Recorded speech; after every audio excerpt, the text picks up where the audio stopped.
Thank you very much, everybody, for joining this tutorial, best practices for CernVM-FS in HPC. We got a lot of registrations for this tutorial. We're very happy with that. Just over 200 people have registered. So we'll see how many actually join the session today. I will get started with some introductory stuff before we go into the actual tutorial. So let's start with, first of all, a couple of acknowledgements. So this tutorial was created in collaboration with the CernVM-FS development team. That's Jacob, Valentin, and Laura.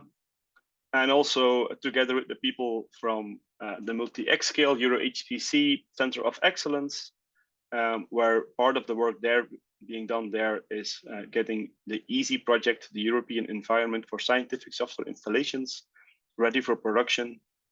So that's Bob, myself, Alan, Lara, Thomas, and Kaspar who joined the effort for this tutorial. Before I continue, I will briefly give the word to Valentin from the CernVM-FS team. Yeah, thanks, Kenneth.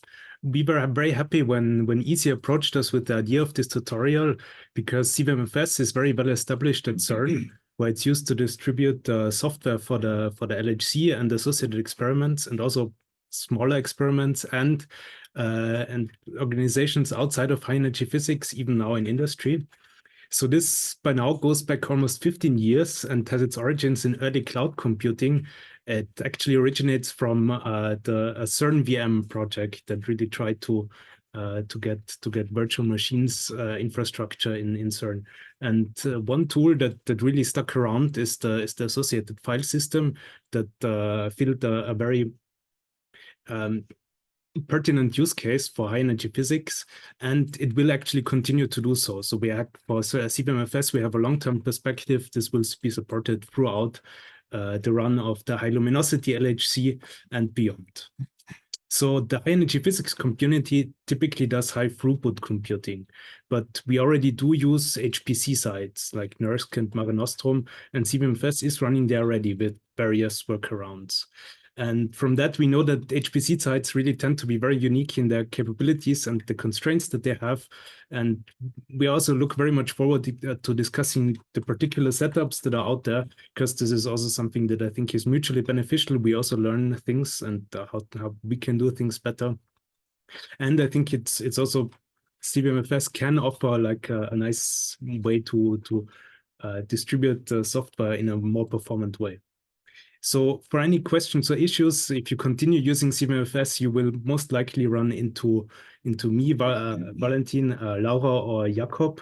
And online, you can find us on GitHub. Obviously, there's the open source project is there along with an issue tracker.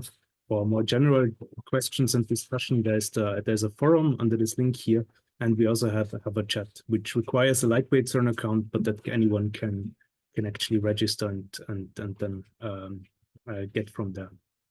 All right, back to you, Kenneth. Great, thank you very much, Valentin. And we're very happy to work together with you, of course, on this tutorial. Before we proceed, also a word on multi-xScale by Alan Okash.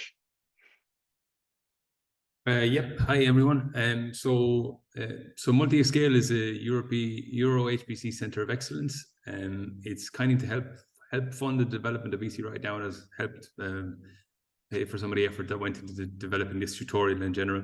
What multi-xScale is it's a partnership between scientific partners, which come from an organization called CCAM, which has been around for more than 50 years, and it's interested in advanced computational techniques and the application of those to interesting scientific problems.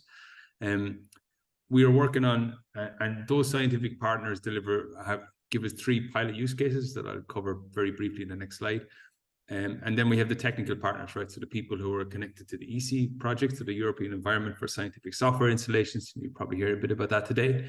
And we're the technical people are the ones who provide the tools to allow application software that's required by the scientific people to be used on any hardware that they have available to them. So multi-xScale is about 3 Ps, we say. So about improving the productivity of those scientists. So in particular, those who are using open source codes. So we're very interested in general in developing and promoting open source. And then we care about performance, right? So we have access to all these free Euro HPC resources for simulations. And obviously these are high performance resources. So we care about performance on these machines. And then we care about the portability, right? So the portability of the codes and the workflows that the scientists use to be able to use those on whatever they have access to. So whether that's a laptop or a server, whether it's the cloud or HPC. Multi-scale is about multi-scale modeling and leveraging the opportunities that the scientific community has on Euro HPC systems. And in general, it's about transitioning that community to using exascale resources, or to taking advantage of the opportunities that those resources can potentially provide them. Can you move that next slide, please? So the 3 pilot use cases that we have. So one of those is about batteries for sustainable energy. In particular, it's about supercapacitors. They're used these days in high performance cars. But they're also really interesting for large vehicles like trams and buses and even trains. They can be used to store a lot of energy really quickly and to release a lot of energy really quickly. So they're interesting for regenerative braking and for acceleration as well. The other one is biomedical applications. In particular, we're interested in creating a digital twin for ultrasound process. So you've probably heard of ultrasound as a diagnostic tool. So it's about improving that diagnostic tool to make it as good as it can be. But also ultrasound these days can also be used for treatment. And having a digital twin of that process could be very interesting in being able to optimize that treatment process. And the last one then is helicopters. Helicopters are very complicated objects. And simulating those is a very complicated thing because you have fluid flows, you have complex objects, you've got those rotors which are rotating, so you have a very complex thing happening when you're trying to simulate a helicopter. And that happens, like all of these, that's something that happens on multiple scales, right? To be able to simulate these things, you need to be able to simulate multiple scales. That means multiple methods. And typically that means that you have a workflow, and it means you're trying to couple a lot of different things together at the same time. So you've got a big variety of software applications, and that's where the need for something like EC comes in. And yeah, the challenge is to couple these, right? And then of course we care about their ability to be able to use these large scale resources. And that's what we're trying to help these scientists to do. Thank you. Okay, thank you very much, Alan. So now we're ready to dive into the actual tutorial. Before we do so, a bit of practical information. Everybody who registered should have received an email this morning that includes this practical information as well. You will find the link to the tutorial website there, which was also shared in the Zoom chat already, including the Zoom link, so the meeting that you're in. You should be aware that we are recording this session and also streaming it live to YouTube. So that's mostly going to be important for the Q&A sessions. If you want to raise your hand and ask a question, that will be possible, hopefully around the coffee break and definitely at the end of the tutorial. But do be aware that you will be recorded. We can take some questions off recording and off stream as well at the very end, if time allows. The recording of this tutorial will be available via the Multi-Xscale YouTube channel afterwards. As mentioned in the email, we have set up a dedicated channel in the Easy Slack instance for Q&A, so feel free to join there and ask any questions you may have throughout the tutorial. People will be around there to answer the questions already. And the most interesting questions, or the questions that could not easily be answered through Slack, will also be raised in the session here at the end. I will be doing hands-on demos throughout the tutorial. We don't really expect you to follow along during the tutorial itself, and the pace for that may be a bit too quick, and we will not be able to help if people run into lots of problems doing that. But feel free to do that on your own time using the tutorial material later. And if you do run into any problems or have any questions while doing so, please feel free to join the Easy Slack, and in particular that specific channel. People will be around there to help out and answer your questions in the days and weeks to come. All right, with that, we can take a look at the agenda for this afternoon. We'll start with an introduction to CVM-FS for people who are totally new to the project. We'll look at the easy project, which is the CVM-FS repository, how it's structured, how it works. Then we'll dive into the hands-on and look at how we can actually access a CVM-FS repository from, let's say, a standard Linux distribution installation, basically an empty VM in Amazon, AWS we're going to use for that, step by step, and we'll work our way towards a production quality setup of CVM-FS. Then hopefully there'll be a bit of time for a coffee break, and after the break, we'll focus a bit more on the use of CVM-FS in the HPC context specifically, also including some demos. We'll walk through some troubleshooting exercises. So in case something goes wrong with getting access to a CVM-FS repository, we will give you a bunch of tools that you can use to figure out what is going wrong. And hopefully we'll also do a hands-on of that, so actively breaking something and then trying to figure out what's going on and how we can fix it. We'll look at some performance aspects of CVM-FS, in particular startup performance of software. And then we'll wrap up with a little bit about how container images and CVM-FS can be combined and how you can get started with creating your own CVM-FS repository at the end. And then hopefully there will be time for questions as well. So let's get started with an introduction to CVM-FS itself. I only have a single slide for each of the sections here, which gives an overview of what we will be covering. To cover the content itself, I will actually use the tutorial website here that you have received the link to. I'll zoom this in a little bit so it's a bit more easy to digest. If you go to the landing page of the tutorial, you'll see a big fat link here. Click here to get started. So that's exactly what we will do. I will not cover the rest of the landing page here. There's a bit of useful information there, but for the to get started with the tutorial, we don't need this. So we will get started with CVM-FS itself. And what is CVM-FS? It's a way to distribute files in general to servers and laptops around the world, essentially. And it's really well suited to distribute installations of software, which has specific aspects to it, like lots of small files, particular access patterns, and so on. As an end user, when you're using a CVM-FS repository, so basically a collection of files that are served via CVM-FS, you will get read-only access to those files, so you'll not be able to make any changes to them. And on the system, it will look like a subdirectory of the /CVM-FS mount point. So that does look a bit different from what you would see usually in terms of software being provided, but you'll get used to that pretty quickly.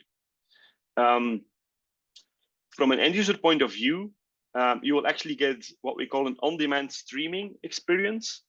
So while you access files in the repository, they may not actually be on your system yet, but CVM-FS will download them for you in the background as they are being accessed. And then provide the contents of those files once that download has been done. So that's done fully transparently, and we always compare this with streaming services for music and video, where you basically have the same experience. You can pick things from a catalog, you click play, and things are just being streamed in the background. But you barely notice that that content is not available locally yet. So CVM-FS is really focused on distributing software, it's installations of software. And you can easily tell that by some of the features it provides. So this on-demand downloading we have already briefly covered. Things will get downloaded on the background as files are being accessed. This is fully transparent to the end user. And you get a read-only view, read-only access to the contents of that repository. So whenever a client system, so a computer accessing a CVM-FS repository, accesses the data in the repository, it may not actually have all the files that are available in the repository readily available. You typically only have a very limited set of files and the corresponding metadata directly available on your system. So basically, anything that was recently accessed will be there. Other things will not be yet. What's also very important to note is that if there are any updates made to the contents of the CVM-FS repository, those will automatically become available on the clients. So the client does not have to install an update of the repository or somehow tell CVM-FS to download the updates that are available. They will just be streamed in, just like another movie or a new music album would be added to a streaming service. So on the side of the people who are managing the repository, if they publish a new update of the repository, the clients are automatically aware of this, and they pull in those updates whenever that's relevant. So whenever those files are being accessed. So that means that once a repository is available on the client system, you don't have to do anything else to keep up to date with the contents of that repository. That all happens fully automatically. That of course helps a lot with limiting the maintenance burden. So there's really no extra work that needs to be done to keep getting new data from that repository. So that's fully automatic. The only thing you need to do is manage the CernVM-FS installation itself. So if there are updates to the CernVM-FS client component, it's of course recommended to install those updates as well. And you don't have to be fully in sync with the CernVM-FS servers that are being used to provide that repository. So a client can have a newer version of CernVM-FS than the servers have, or the other way around, and that all nicely works. But of course, it's recommended to keep up to date and keep updating your CernVM-FS installation itself. So that's purely looking at the client side. If we're looking at the servers that serve that repository, that's a different story, and we will see some of that throughout this tutorial. Another critical aspect of CernVM-FS is the multi-level caching hierarchy. So as that stuff gets downloaded on demand as it's being accessed, you want at least to have some kind of cache on the client side. If you're accessing the same software installations in that repository multiple times, you don't want stuff to be downloaded over and over again if you've just accessed before. So stuff will be cached locally on the client. And depending how big your cache is, that will significantly help with the latency of accessing those software installations. The caching mechanism that CVM-FS goes a bit beyond the typical caching mechanism you see on a Linux system, where they have a kernel file system cache, where recently accessed files and directories are typically cached as well. Because with CVM-FS, you basically have at least one extra level of caching and maybe multiple levels of caching, both on the client and on remote servers that are very close to the client. And that helps a lot with reducing the latency when accessing those installations. So when something that is being accessed is not available in the client cache yet, CernVM-FS will then look at the next closest point of contact, let's say, to get that data, which may be a server in your network or a server very close to where you are, so that content can be downloaded very quickly. This has been proven to scale very well by the mechanism that CernVM-FS uses for caching. This has been shown to literally scale to millions of, or even hundreds of millions of files and clients. So that's definitely not a problem, and that's of course a very important aspect in HPC. Then more looking towards the server side, although this also applies to the CVM-FS client cache. Whenever there's multiple copies of a file with the exact same contents in a single repository, CernVM-FS will store those contents only once. So it does automatic deduplication of files. That's just, let's say, a side effect of how CernVM-FS manages the data internally in the background for you. So this is very similar to what Git does, for example. If you have the same contents of a file multiple times in the Git repository, it will actually only be stored once, and you just get multiple pointers in some sense to those identical files. CernVM-FS will also compress the data to both to limit the storage capacity needed on the servers and the clients in terms of files, but also to limit the network bandwidth that is necessary to download files to a client or to serve files from a CVM-FS server. And then, of course, everything is transparently decompressed as the files are actually being accessed. So as an end user, you don't really notice that stuff is going on, like deduplication and compression in the background. To an end user, it just looks like a regular read-only file system that has files and directories as you are used to. Internally, CernVM-FS will also verify that when files are being downloaded to a client, that they actually match what is expected. So there's a cryptographic hash that's being done on the server side, which is then verified on the client side. So you cannot get any man-in-the-middle attacks when all this is happening. Okay, let's move on to the technical details of CernVM-FS. I will not cover these in detail, but it's good to mention some of these things, especially for people who are experienced with Linux or system administrators. They typically like to know what's going on in the background. So CernVM-FS is a POSIX read-only file system that's mounted via Fuse. And internally, all the data that's being downloaded from the servers to the client is done through HTTP connections. So that helps a lot with avoiding problems with firewalls. The servers that you're downloading content from are really just regular web servers using HTTP.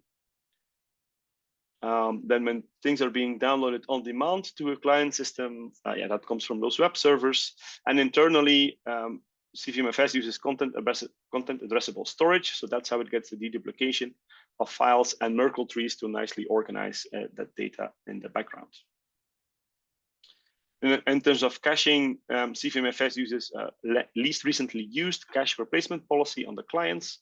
So as long as files that were accessed recently can still fit in the cache, they will stay there, but eventually they will be evicted if more and more files get downloaded into the cache as more and more files get accessed from that repository.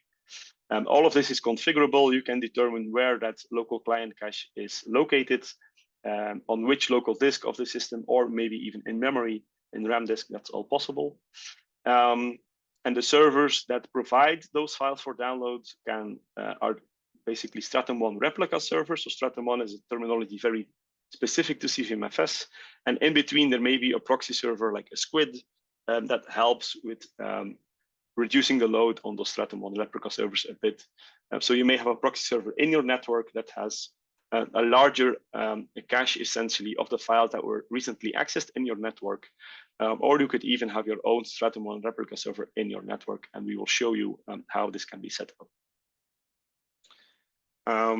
There is a Geo API mechanism in CernVM-FS, which allows to determine what's likely to be the best performing server, the best performing Stratum 1 replica server that is available by looking at the IP and then sorting them based on geographical location. So if I'm in Belgium and I'm looking at public Stratum 1 servers in, let's say, somewhere else in Europe or in the US, CernVM-FS would automatically pick the one in Europe first before it picks the one in the US to talk to. And that, of course, helps a lot with the download speeds that you will observe. There's an alien cache mechanism as well. If you want to put the cache on a shared cluster file system like GPFS and Lustre, that's definitely possible. But there are some caveats there, as we will see also partially in the performance section of this tutorial. And you can really see CernVM-FS as a content delivery network and actually combine it with actual content delivery networks like Cloudflare to help limit the time that is required to download files. So you could basically replace the Stratum 1 replica servers with a regular CDN, and that would work quite nicely. So all of these items here in this section of the tutorial have links to the CernVM-FS documentation for more information. And some of these things will be explained a bit better throughout this tutorial as well. Then before we move on, let's look at a couple of commonly used CernVM-FS repositories or flagship repositories that could be of interest to you. So all of these are publicly available. You can directly start using the software installations typically that these provide as soon as you have installed and configured CernVM-FS. So our first one, which should not be a surprise, this is actually why CernVM-FS was created at CERN, is how the software that is required to analyze the data coming from the Large Hadron Collider at CERN is distributed. So each of the LHC experiments have their own CernVM-FS repository, Alice, Atlas, CMS, and LHCb. And that's how they distribute the software for analyzing that data all across the world. So within the LHC experiments, there's terabytes of data being generated every day. I don't know the exact numbers here, but it's lots of data. So they need lots of compute power to analyze the data and look for the interesting parts in that data and look for the results of the experiments. So they basically use all the compute power they can get. And one main problem then is how do you get the software to that compute power? And that's exactly where CVM-FS comes in. There's also the LCG releases, LCG software stacks, which is also mentioned here, which is a bit more explained in this section. So this is a dedicated repository as well used in high energy physics, which contains over 450 external packages, typically open source software packages, which are organized in releases. And these installations come with a shell script that you can use to update your shell environment. So if you source that shell script, your environment will be updated, so you're ready to go ahead and use that software. And this is a concept that we know quite well in the HPC community. It's very similar to environment modules, which you could use LMODs to load and which then change your active shell environment. In this case, they're using shell scripts which are sourced, but the concept is generally very similar. There's links to additional documentation here on what's included in this repository, which you can take a look at. Then moving more towards the HPC community is the CVM-FS repository that is created at Compute Canada, which is now called the Digital Research Alliance of Canada, or the Alliance. So to the best of my knowledge, these were the pioneers of employing CVM-FS in an HPC context. So they have their own repository, soft.computecanada.ca, which is publicly available and which you can read their documentation on how to access what's available in there. So this will have lots of software installations that are used on the Canadian HPC clusters, including lots of scientific software that we know and love that uses MPI and so on. Another on which we will briefly use throughout the hands-on later this afternoon is a repository managed at CERN that hosts unpacked container images. So unpacked, usually public, or I guess a mix of public and self-produced container images, which are located in a CVM-FS repository. We will see later why that makes sense. So why not just use container images directly? Why serve them through CVM-FS? We will get back to that later. There's also lots of documentation available on this, and we will play with this a little bit hands-on towards the end of the tutorial. And then finally, and this is the main CVM-FS repository that we will be playing with today, is the EASY European Environment for Scientific Software Installations. And that's exactly what we will cover in the next part of the tutorial. All right, so going back to the slides, just so I don't forget about these, we're now switching to the next part of the tutorial, which is about EASY. So we will look at how EASY is structured, how you can use it, and what it provides. And that will include some hands-on demo as well. Okay, so first of all, what is EASY? So to be clear, I'm now here in the second part of the tutorial, which says EASY. If you click this, you can get started with the what is EASY part, which is very short. It just has a link here to the EASY website, where you can get a lot more information on EASY. You can find our Slack channel, which some of you are already in right now. You can find a YouTube video that briefly explains what EASY is about. So this was created together with the people at AWS. You have an open access paper on EASY. You can get actually support for EASY through the multi-xScale project. You can find us on YouTube, GitHub, Twitter, and so on. Right, so EASY in a single sentence is a common stack of optimized scientific software installations. The optimized part is very important for EASY, since we're using this in the context of high performance computing. And the goal is here to provide software installations that work on any Linux distribution. So this is also a key part. It does not matter whether you're using CentOS Linux, Rocky Linux, Debian, Ubuntu, OpenSUSE, Arch, whatever your favorite Linux distribution is.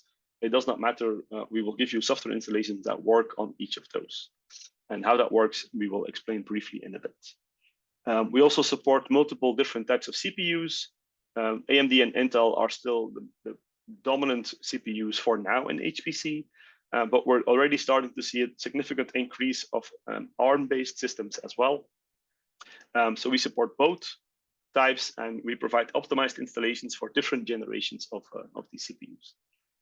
And this software stack is then distributed via CVM-FS, of course, hence the link in the scope of this tutorial.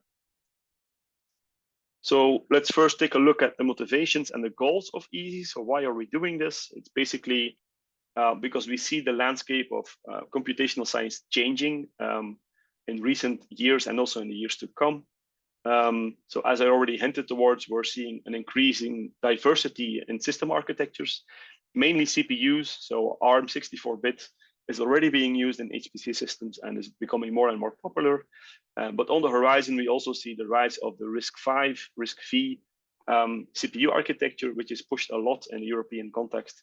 So the European Union, European Commission is spending a lot of money on research and development on RISC-V system architectures. And that's on top of the ones that are typically already available, Intel and AMD. That's then only looking at the CPU part. Also for GPUs, we're already seeing an increase in diversity. We're slowly getting away from the dominance of NVIDIA, or at least it seems like that may be happening because now both AMD and Intel also have their own GPUs. So we're coming from an era where basically everything was Intel CPUs. We're now today already in a situation where it's definitely both Intel and AMD combined with NVIDIA GPUs. ARM is becoming very hard to ignore, and we're heading towards an era where things are even more diverse than they already are today. So that's one of the concerns. Another concern that we've seen, and definitely in recent years, is an explosion of computational science. So the use of very capable servers to run computations on is growing way beyond traditional domains like physics and computational chemistry, especially with the boom of bioinformatics, also machine learning, and definitely today AI is becoming more and more dominant. So we're also seeing more and more diversity in terms of software and scientific domains that apply computational science. It's mainly the growth in software stack that is problematic here. That was definitely already the case in bioinformatics, where we see lots of small tools that have to work together, but also the AI boom is resulting in a lot more interest in computational workloads than there was before. On top of this increasing diversity in system architectures and software, we're also seeing the rise of the cloud, and actually commercial clouds like Amazon and Azure are already here. They have systems in the top 500 of supercomputers, which is maybe not what people expected a couple of years ago, but they are becoming very hard or even impossible to ignore in the context of HPC. So people are easily jumping away from their HPC clusters if the job queues are too full, and looking at commercial cloud to get their computations done really quickly if they have paper deadlines. But of course, getting the software that they need available on there as well remains a big challenge. And then with all this stuff combined, at least in Ghent, but also I think in many other HPC sites, we see a limited manpower that is available to help the scientists with these issues, with getting their software to run and getting to run well on these different platforms. That's a combination of, let's say, a lack of funding maybe, or a lack of understanding that scientists do need help with this. But also a lack of skills that are available in the community, or finding the right people that can provide these services.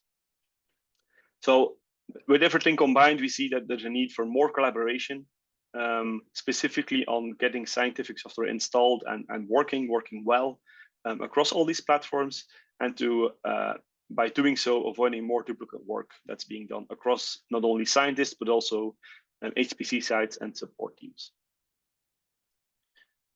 Right, so what do we want to do in EASY? Essentially, we want to build a single software stack, so a single stack of scientific software installations that work across a wide range of platforms, so as wide as possible. It should work not only on HPC systems, but also on these different types of CPUs. Even on currently more exotic ones like RISC-V, you should be able to jump not only to the cloud, but also to your own laptop or workstation with the exact same software stack. So imagine there is a single software stack that says, wherever you use me, I will work and I will do what I can to give you the best possible performance. That's exactly what we're aiming with Easy. So we're very focused on Linux systems, at least today. Well, all HPC clusters in the world basically are running some Linux distribution. And then even in systems like Windows or Mac OS, you can easily spin up a VM if you're on your local laptop to get access to this software. So we don't really see this as a big limiting factor currently. Initially, we're going to focus on AMD and Intel CPUs because those are everywhere, combined with NVIDIA GPUs. But especially in the context of the multi-xScale project, we're also looking at emerging technologies like ARM CPUs and also the AMD and Intel accelerators, and eventually also RISC-V microprocessors, even though those are still a couple of years out, but they are definitely coming. A very important aspect of Easy is that we provide optimized software installations so that not only work on AMD or Intel CPUs, but are optimized to run on specific generations of these CPUs. So if you have CPUs that support AVX 512 instructions, for example, we will give you installations that also use those instructions and then get the most out of the available hardware. So this is very important. Same thing for ARM. We look at what the ARM CPU support, and if they support SVE instructions, we will also use those.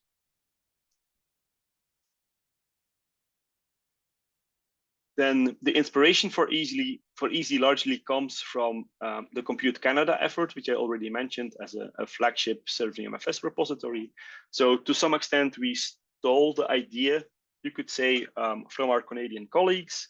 But we are a bit more ambitious than they are, however, in a number of different ways. First of all, we want to, from the very start of the project, we want to make sure that we support a broader range of system architectures. So currently in Compute Canada, they only support x86, so only support AMD and Intel CPUs together with NVIDIA GPUs. We don't want to limit ourselves to only x86, so we're already looking into ARM. We already support ARM, as I will be showing during the hands-on. And we also keep an eye on what will be necessary to support additional accelerators and the upcoming RISC-V CPUs. So that's one aspect. Another aspect, and that we're way more ambitious, is that we want to make this a community project. So in the sense that we're doing this with the community, for the community, but also with the help of the community itself. So that means providing documentation and support for end users. That's one important aspect. So anyone who wants to employ Easy on their systems can reach out to us if they need any help, and we will do what we can to try and help them. Same thing goes for support teams, user support teams at HPC sites. If they have trouble with using Easy or letting researchers use Easy, they can reach out to us. And also system administrators want to make sure that Easy is available on their system and may need help with that, can reach out to us and we will help them. In addition, we will allow the community to propose software that should be added into Easy. And we have set up an automated workflow to make that as easy as possible, to let researchers say, give me also version XYZ of TensorFlow, for example, because that's not available yet. The overall design of Easy is very much inspired by what Compute Canada has done. As you can read in their 2009 paper on how they designed their shared software stack, you will see there's a very close similarity to what we do in Easy. So we are in close touch with our Canadian colleagues on this. They are a member of the Easy Slack. They are attending our talks and tutorials and vice versa as well. They have presented their work at the Easy Build user meeting, which is closely tied to the Easy community, and the slides and the recording of that talk are available there. So we're definitely not hiding that we're inspired by them, and they're also happy to make this a mutually beneficial relationship. So we're in close touch with them. Okay, then looking at Easy itself, the high-level design of Easy. Let me also check on how we're doing on time. All right. So Easy is very much inspired by the Compute Canada software stack, and it has a layered structure. So we will show you a bit more about the structure and how you can use it yourself. So let's take a look at the structure that we have. It's basically 3 layers, where we have a file system layer, which is shown here in the figure. A file system layer at the bottom, basically, of Easy, which sits on top of a client operating system, typically Linux. And basically, all this does is distribute the software stack. And for this, of course, we use CernVM-FS. Then, and in the middle layer of Easy, we have a compatibility layer. And here we make sure that we're not relying on the host operating system. So we're, for example, not using the glibc provided by the host operating system. We provide our own glibc in this compatibility layer. And that way we can build applications on top of that, which work on any Linux distribution, because we basically have full control over the set of libraries that are being used by the software that's here in top.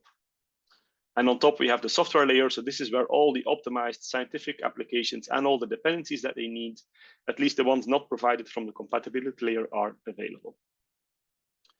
To build a compatibility layer, we use Gentoo Linux. So, and more specifically, the prefix sub-project of Gentoo Linux, which allows us to build these libraries in a location, in a prefix that we determine ourselves, which is under /CVM-FS. For building the software layer, the optimized applications, we use EasyBuild.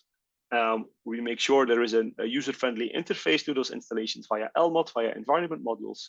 And we have a small additional utility here, ArchPack, or actually today a re-implementation, a pure bash re-implementation of ArchPack, which does CPU detection. So it tells you what kind of, or it tells Easy, the Easy init script, what type of CPU you have. And based on that, it will use part of this software layer to make sure you get optimized installations for your own CPU. So let's look at these step by step. At first, the file system layer is basically just using CVM-FS to distribute the software stack, the combination of compatibility layer and software layer.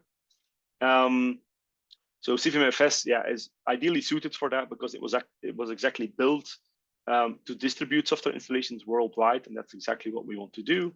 It also does that in a scalable way, which is a good fit for HPC and so on. So it would be very difficult to find a project that is better suited for this purpose.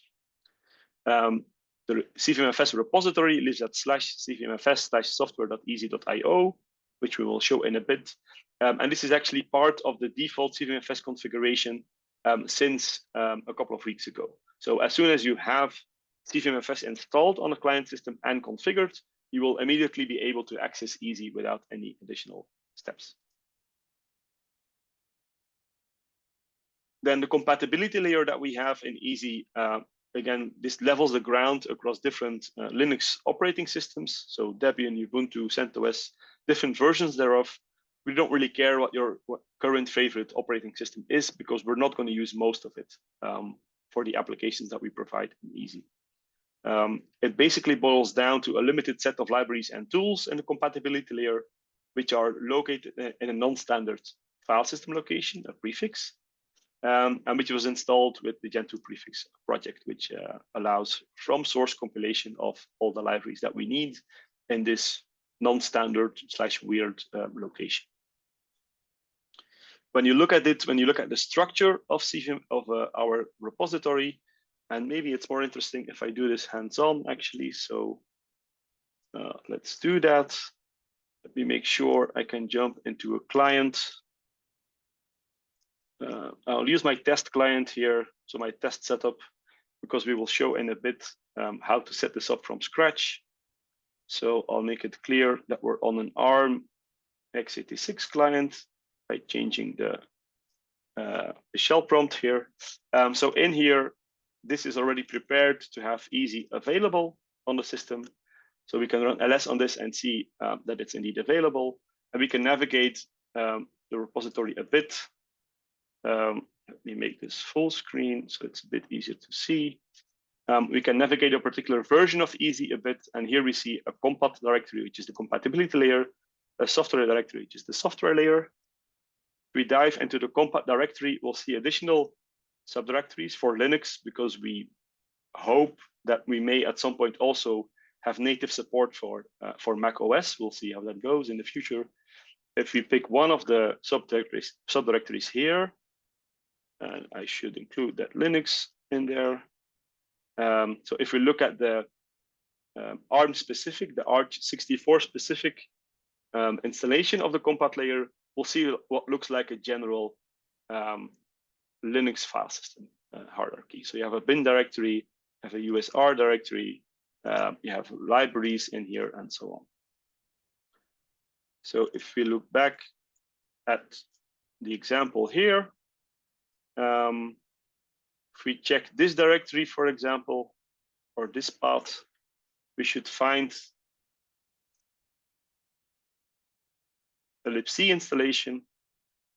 So this libc is located in this long path here, and that's the one that we will use for the applications in the software layer, not the one coming from the host OS, which lives somewhere in here probably. Yeah, so we won't use this libc installation. We will use the one that's under control over easy that lives in this different path. Okay. And then yeah, of course, you have to make sure that you use the right part of the compat repository. If you're on Intel and AMD CPU, you have to make sure you're using the x86 subdirectory. If you're on ARM, you should use the ARch64 subdirectory. So if you're on an x86 system, as is shown here, and if this is, let's say, a Red Hat Enterprise Linux 8.8, even though we don't really care too much what kind of host operating system we have, we can use that glibc library by, for example, running it directly. This actually works. If I do it here as well, I just have to make sure I use the ARM variant of that. If I run this, so you can actually run glibc and it will just produce some information. This will tell us it's version 2.37 of glibc built with Gentoo. And if you compare this with the host libc that we have here, you immediately see a big difference in terms of version. So the glibc we provide is a lot newer than the one available in the host.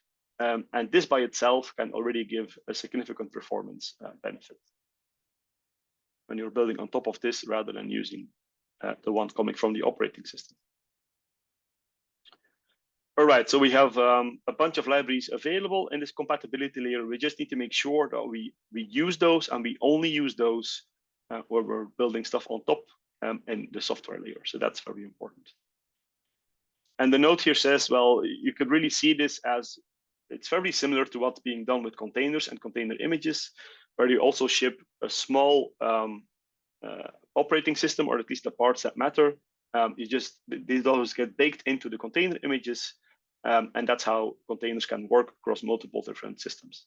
And the only difference is that we don't have a container runtime at all, because we don't need one.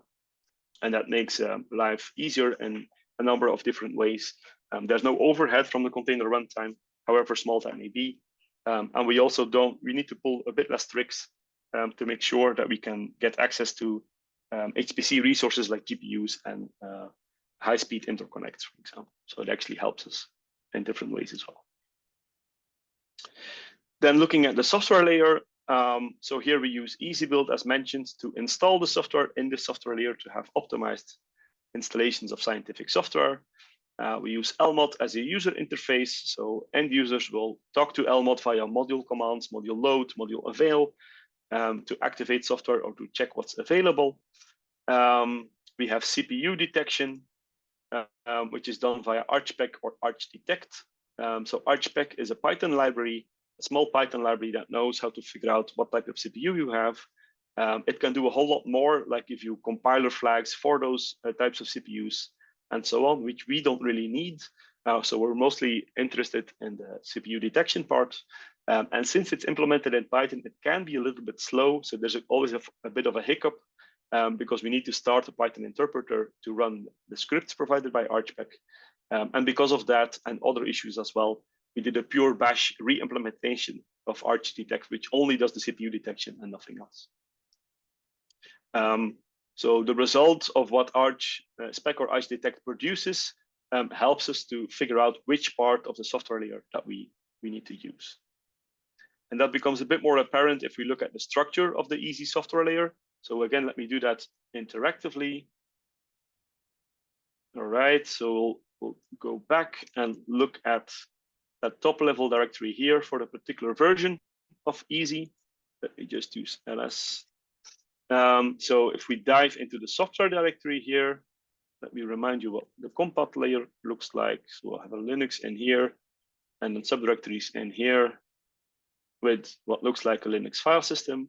If we explore the software layer, this will look very similar at first, a Linux subdirectory for Linux clients and Arch64 and x86-64 subdirectory. But in here, we'll have an extra level where we start getting into specific ARM CPUs, for example, the ones that have the Neoverse V1 architecture.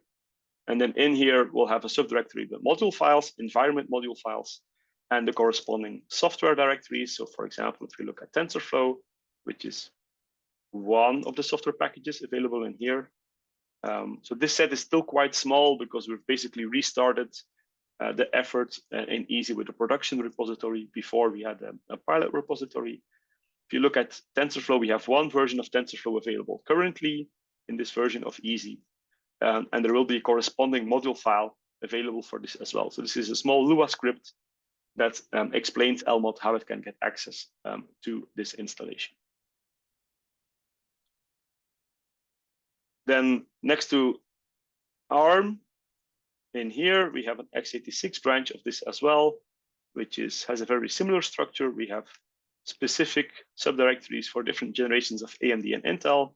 And in here, you again have these modules and software subdirectories. So everything is nicely structured and structured in such a way that when we run this ArchPec or ArchDetect tools, they basically tell us what type of CPU you have. And based on that, we can pick a subdirectory like this and then set up our environment for using the installations provided in there.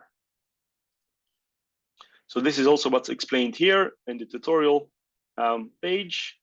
Now, if we look at this, here we're using OpenBLAS. I was using TensorFlow, but it's really the same story.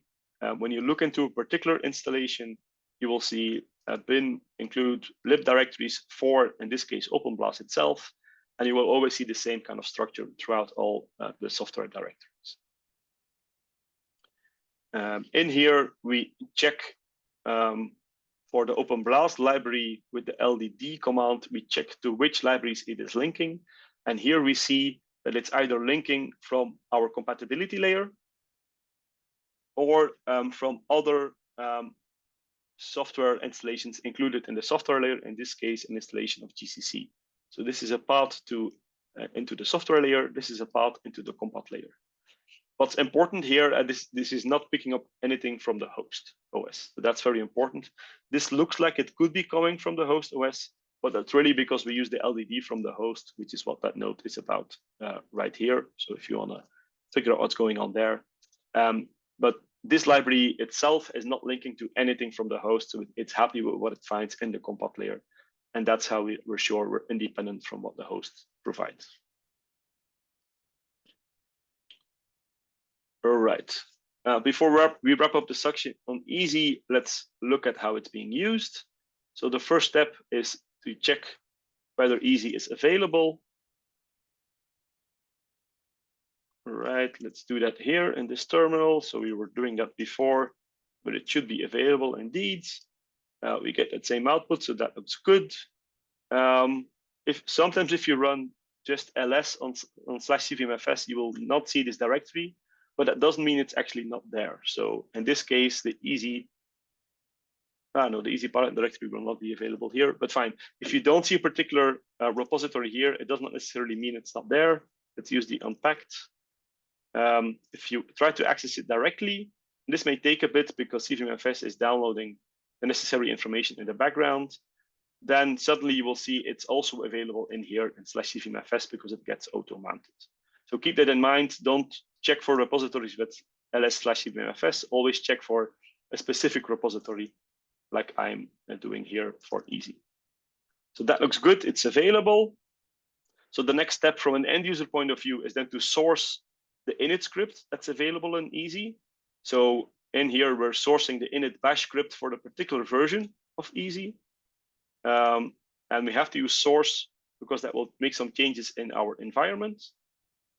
When we run this, and you can see it's very quick, it will figure out that we're on an ARM Neoverse N1 CPU. So this is an AWS Graviton 2 CPU. And then it will use that information to make sure that it picks the right set of modules, environment modules for that architecture. It will add those to the module path, and then LMOD will know what to do. So if we check module path now, we will see it has one path in there, which is the module specific to our Neoverse N1. So that's all it really does. It prepends that module path. And with that, that means we can start checking for the availability of software, for example, TensorFlow. We will find the TensorFlow module I was using before. We can load this TensorFlow module to change our environment. So this will change a couple of things. For example, if I don't make any typos, rather, this will pick up a different version of Python, a Python that we ship in the easy software layer, which should be quite recent, 3.11. If you should compare this with the Python that comes from the OS, and this may actually be broken. Let's see what happens. Oh, it's not there at all. Okay, don't even have Python in my operating system. But now I do, thanks to Easy. And not only do I have Python, but I can also start using TensorFlow in here in this Python environment. Now you will sometimes see a bit of a hiccup when importing TensorFlow.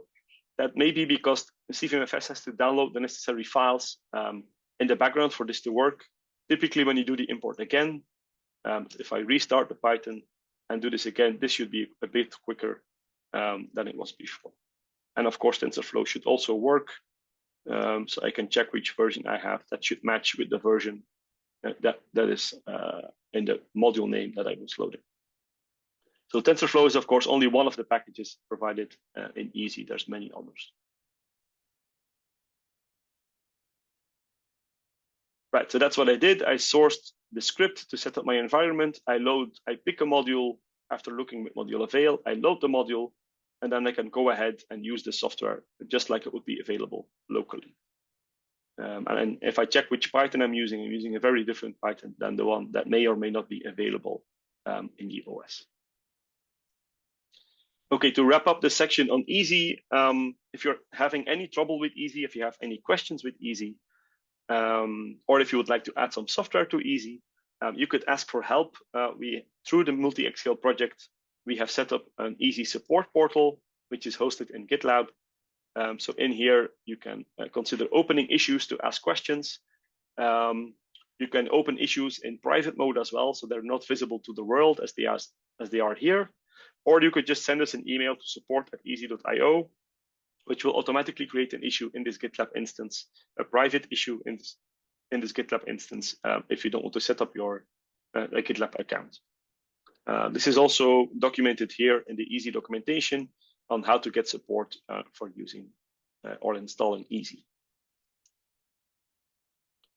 Okay. So that brings us to the next section of the tutorial about accessing CernVM-FS repositories. So we'll look at how we can set up a CernVM-FS client system. We'll do that hands-on.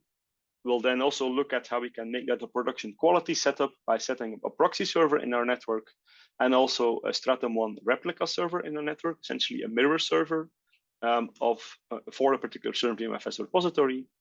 And together with that, we'll look at some alternative ways to access CernVM-FS repositories. Maybe if you don't have access, system administrator access to a system, and there is no system-wide installation of CernVM-FS available. All right, before I do this, let me prepare the terminal for this.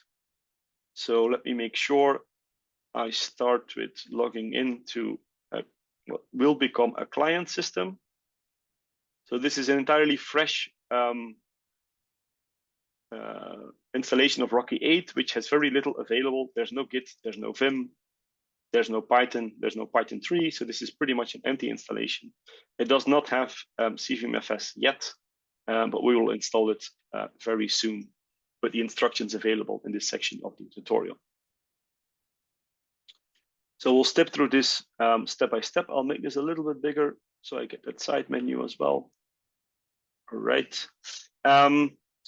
So what do we need to do to make CVM-FS available or get access to CVM-FS repositories on the Linux system? We need to install the client component of CVM-FS. We need to configure it by creating a configuration file in /etc/CVM-FS like this.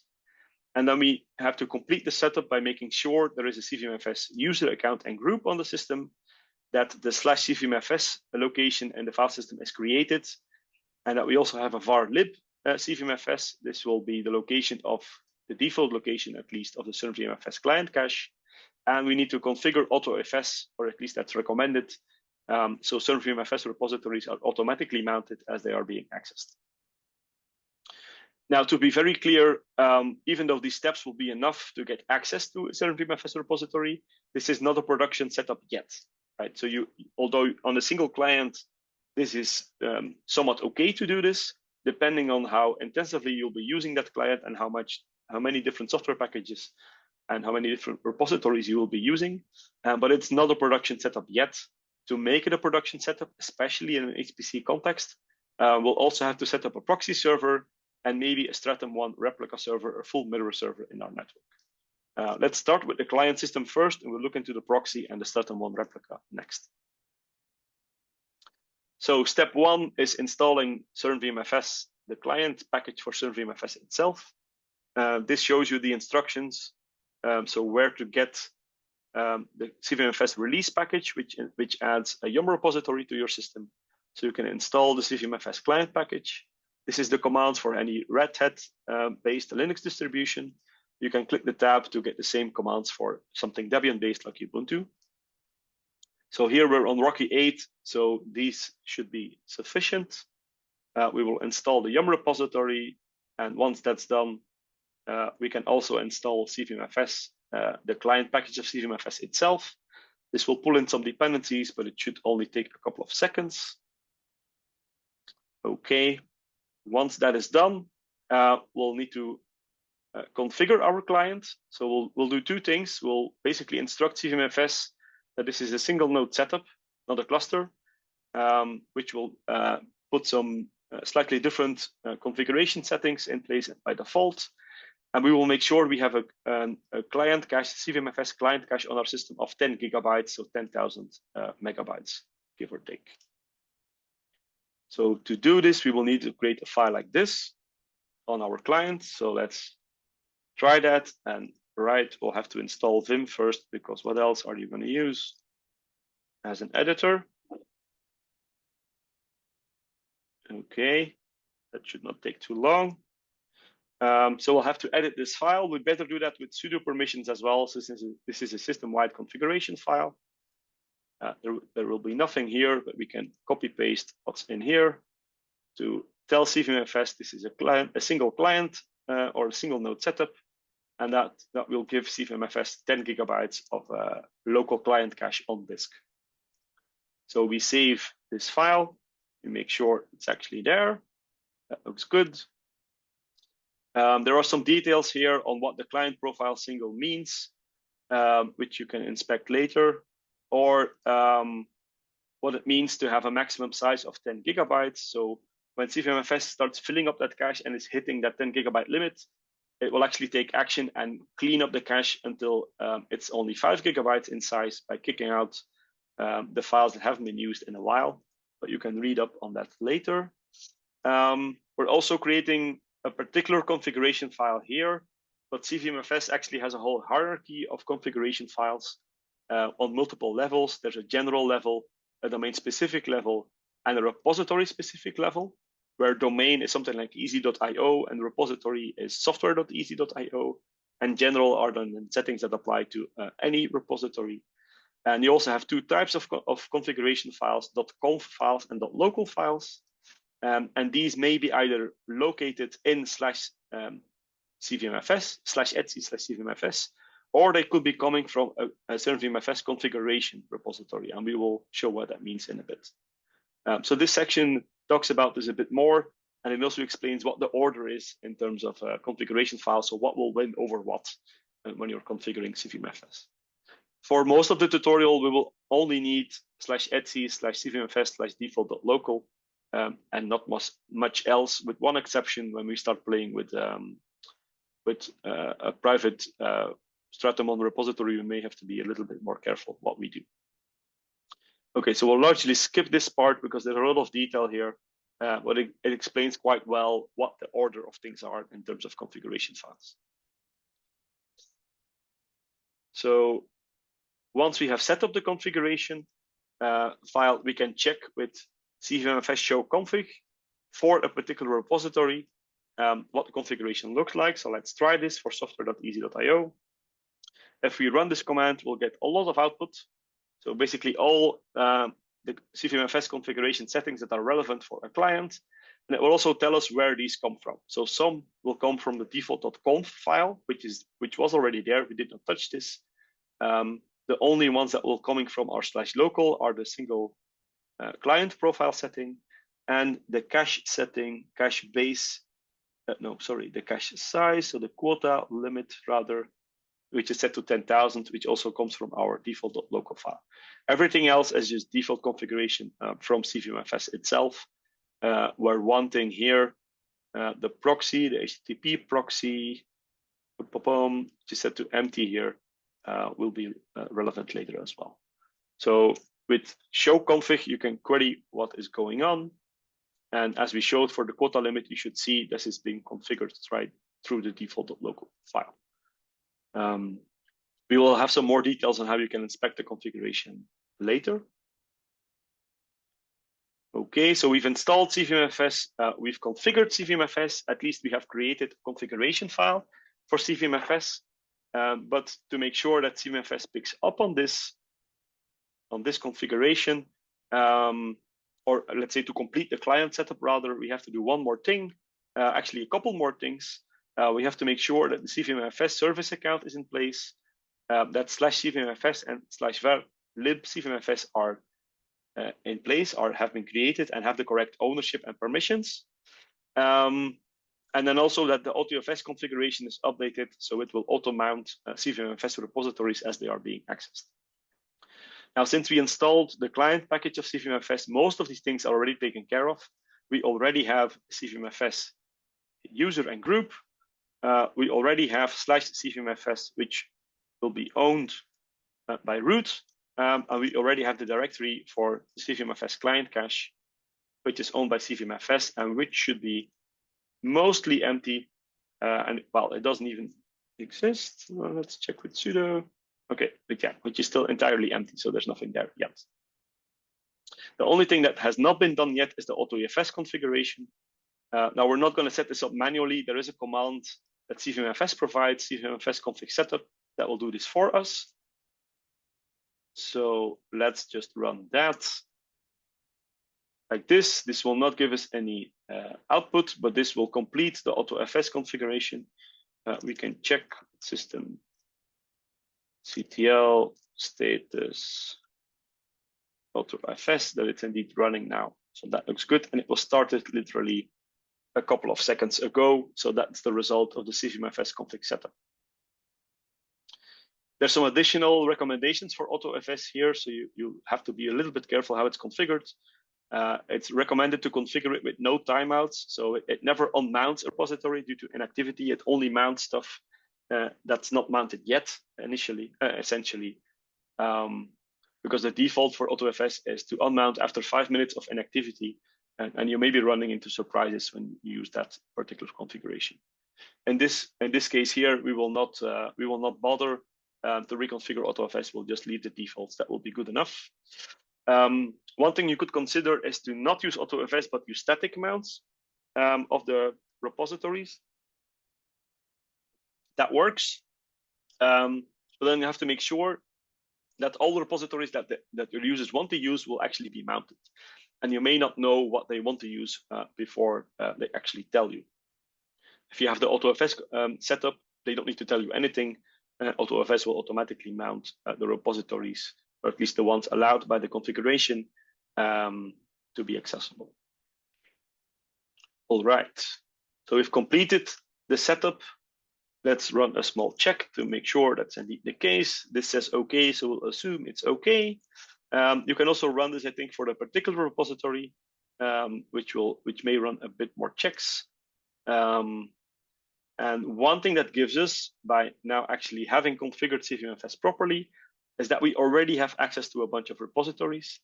One particular one is the CernVM-FS default CernVM-FS configuration repository, which gives us additional configuration files for CernVM-FS. So it knows about the flagship repositories that we mentioned earlier.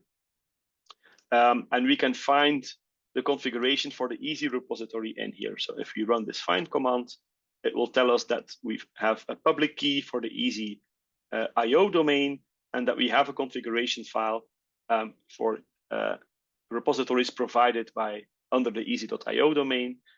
This, for example, tells us which Stratum 1 servers we can use to access the repository. All right, so just by configuring CVM-FS, we already get some repositories that are available, and that includes software.easy.io, because the configuration for that is included in the default CVM-FS repository. So we're actually already fully set to start using Easy on this particular client system. We can do some more checking. We can probe a particular repository to make sure that CVM-FS is happy with that. That says, okay, so that looks good. We can show the configuration, which we already did. We can also talk to the running CVM-FS service and ask which parameters, which configuration settings it has for a particular repository. This is not the same as running show config. Show config will only look at the configuration files on disk, but it will not talk to the running CVM-FS service. CVM-FS talk will talk to CVM-FS itself. So that's what you need sudo to run this. And it also assumes that the repository that you're querying about is actively mounted. If it's not mounted, you'll see an error like this. So let's try that. If we do this for software.easy.io, since we have access to this, it's auto-mounted. So this should work. And let's grab the cache base setting here. So this says, yes, I will use FileLib CVM-FS. If we do the same thing, even without the grep for unpacked, so another repository that should be available here, will actually get an error. So it says CVM-FS is not running. What it actually means is that the repository is not mounted yet. So if we do an ls to get it mounted, and then run the parameters command again, and now let's grep for cache base. Now we will see which cache is being used for this particular repository as well. So don't be confused if you get the CernVM-FS is not running message. It basically means that the repository is not mounted. And you can trigger that either with an ls or a probe or in any other way. Right, so we can access the repository, which means we can source our easy init script, and we're good to go. In this case, we're on an AMD Zen 3, AMD Milan system. So the CPU detection does its work, and we're ready to start running TensorFlow, for example. We have a TensorFlow module, which is provided specifically for AMD Milan. And if you run this, it will work as expected. Now, to show you what the experience looks like from a clean state. So we have pretty much nothing in our CVM-FS client cache currently. So if we load a module, this will be a little bit sluggish because CVM-FS will need to download the necessary module files, environment module files first to know what changes to make to the environment. If we import TensorFlow, and this is one we will get back to in the performance section, this will actually need, this will require that CVM-FS pulls in 3,500 files in the background before it can really do anything, which total about 1 gigabyte in total. So on a fresh system, this will take a while. So what I'll do here, I will run this twice. The first time it will take, I think, a minute or two before it has downloaded all these files. The second time it will run in seconds, because then the cache has been populated. So let's leave this running here, and you should see 2 timings coming up in a couple of minutes. Make it a little bit smaller so we get more content visible here in our tutorial site.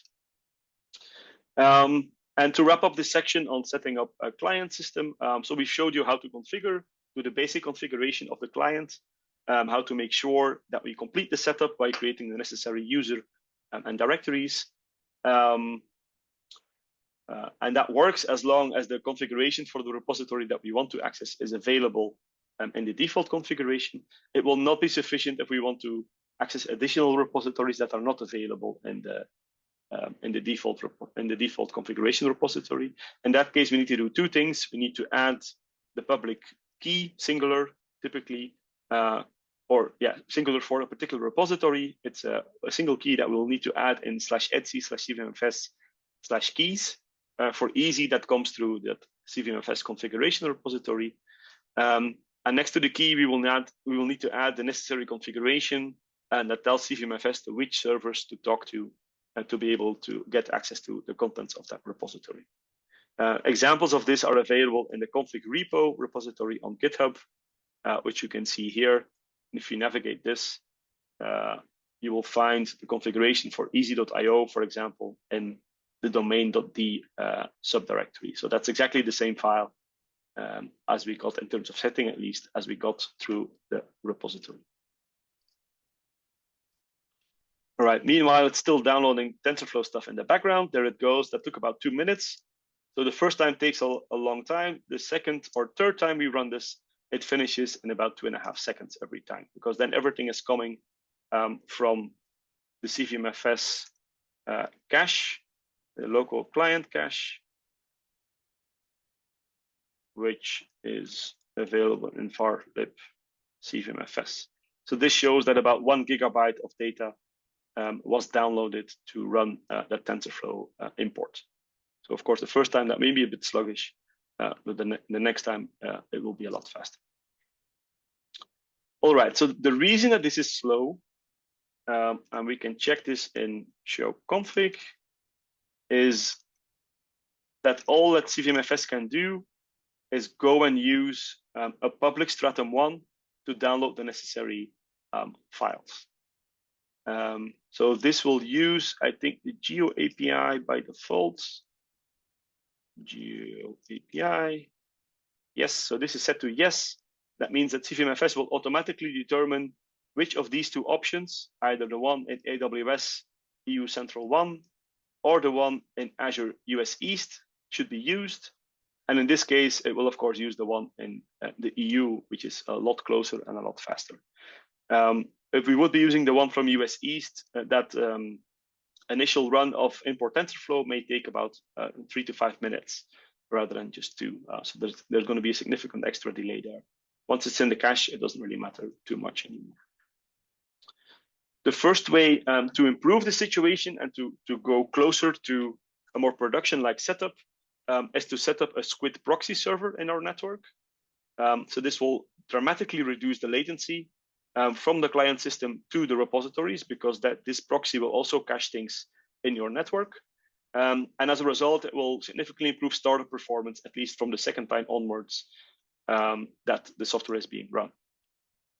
So there's a bunch of recommendations for setting up a proxy server in your network.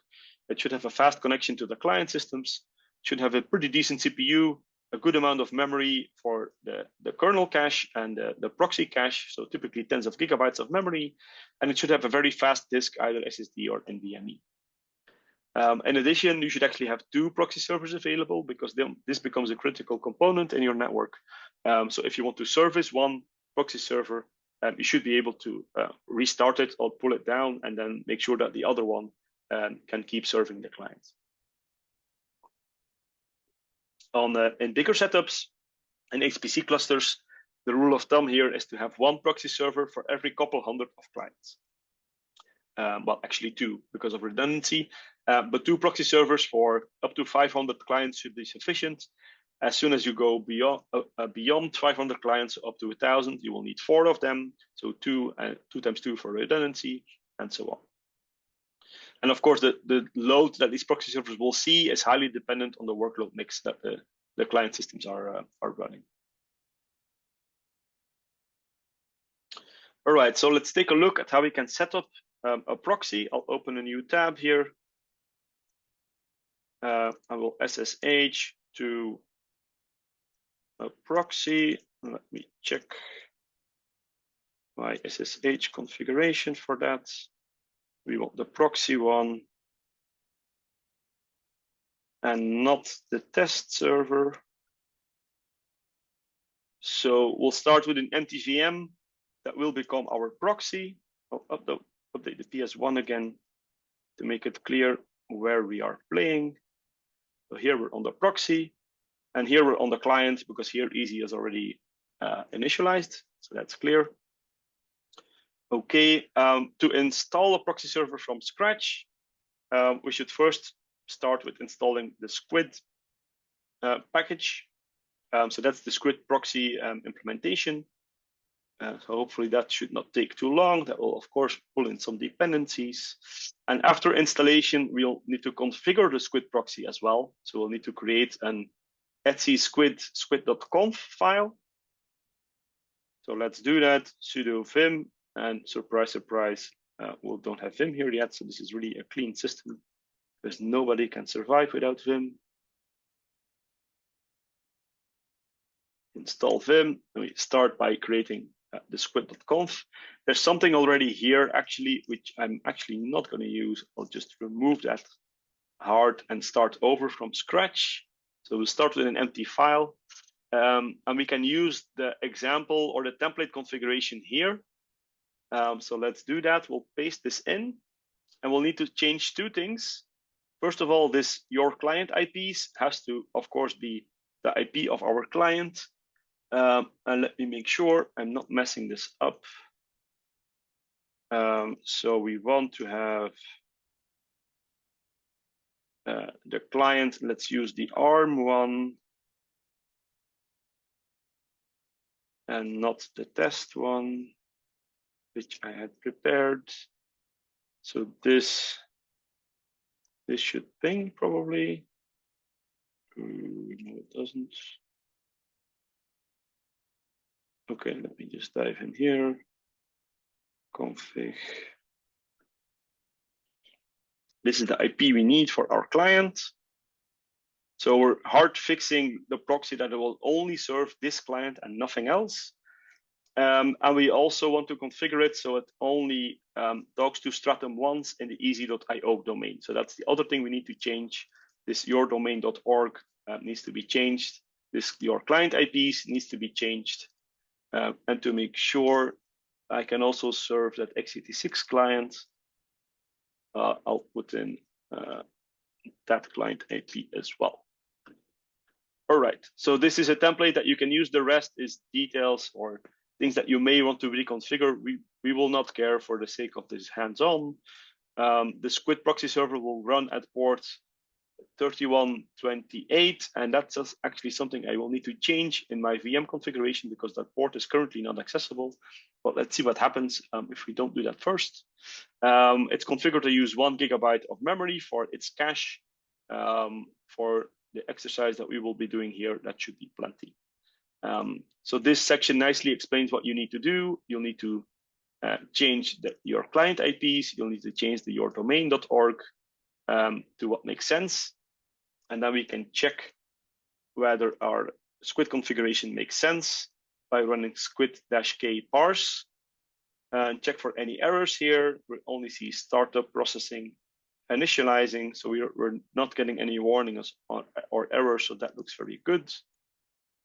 Okay, so we can go ahead and start the proxy service. There it goes. And we can check with status Squid that it's actually running. It's indeed running. Is it giving us that port as well? No, not really, but fine. The port is configured in the configuration file. We need to keep that 3128 in mind here. Okay, so we have a proxy server that's running, but we'll have to reconfigure our client to actually use it. So by default, if I check which proxy, let me use the correct CernVM-FS HTTP proxy, which proxy the client is currently using. It says direct, which basically means there's no proxy. So we should change that to make sure we're using our proxy. For this, we need to change the default.conf file again, and we need to add a line like this, where we, of course, replace proxy IP with the actual IP address of our proxy. So let's do that. Change the default.local file. We'll add an extra line in there, combined with a comment. And then I'll go back here and make sure I use the IP address of the proxy server. We'll replace proxy IP with the ID of the proxy server, the IP of the proxy server rather. All right. So that gives us a new configuration like this. We changed the CernVM-FS client configuration, so we'll need to reload that configuration. This is actually safe to do while things are using the mount point. So this will not trigger a remount of software easy.io. So this may take a bit of time, but it should not take very long. So when that reload is done, we should be all set to start using our proxy.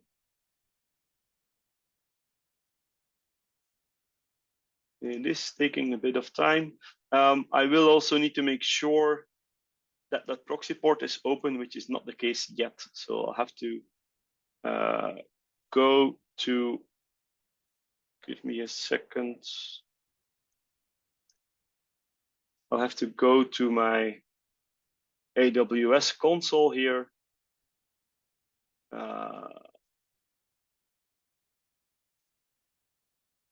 And make sure that proxy is enabled. Let me log in first into that AWS proxy. I'm not sure why that reload is taking so, okay, it's taking so long because it's trying to talk to the proxy, which isn't working currently because that port is still closed. So that's why we're actually seeing that problem. All right, let me bring this in here.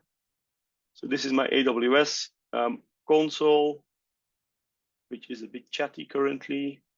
I can check here which VMs I have running. I should be able to find our proxy here. Let me make this full screen. So the proxy we're running is the non-test one, 177.152. 125, yes, that's the one we are using. In here, I will have to make sure that I change the security settings, security group here to allow TCP traffic, not all TCP on a specific port, custom TCP on port 3128 from, let's be liberal here, from any IP address. We could lock this down a bit more, but we're already doing that in our squid configuration itself. So I will save this. And then hopefully that reload shouldn't be taking that long. When I try to redo it, there, that looks a lot better. During the troubleshooting, we'll also show you what happens if that squid is not properly configured, but I don't want to get into that just yet. All right. Good. So after reconfiguring the client to use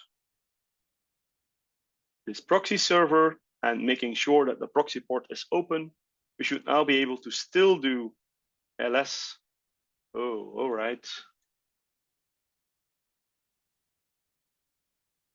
So now I'm getting interesting errors. I should have opened that proxy first.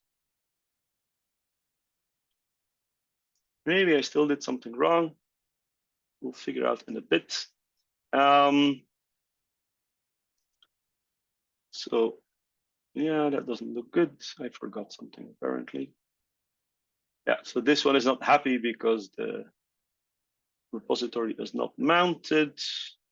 So we'll probably need to do an unmount here.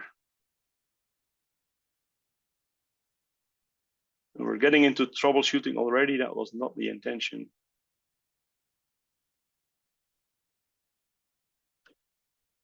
Yeah, maybe I did mess up something here in the ACL. So Let me make sure I'm getting that IP address correct. Only add one here. Restart our proxy. So you're getting the troubleshooting experience already. My apologies for that. That was not the intention. I should have made sure that port was correct. So restarting the proxy.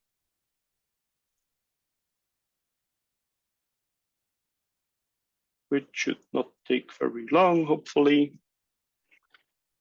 In the meantime, let's see what we have here. So to check whether our proxy is really working, we can actually check with curl. Let me show you the full command here.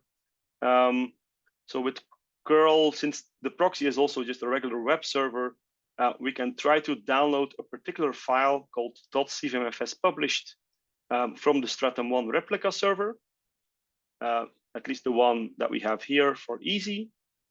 And we can tell curl to use our proxy by prefixing it with HTTP proxy or with the -- proxy option for curl itself.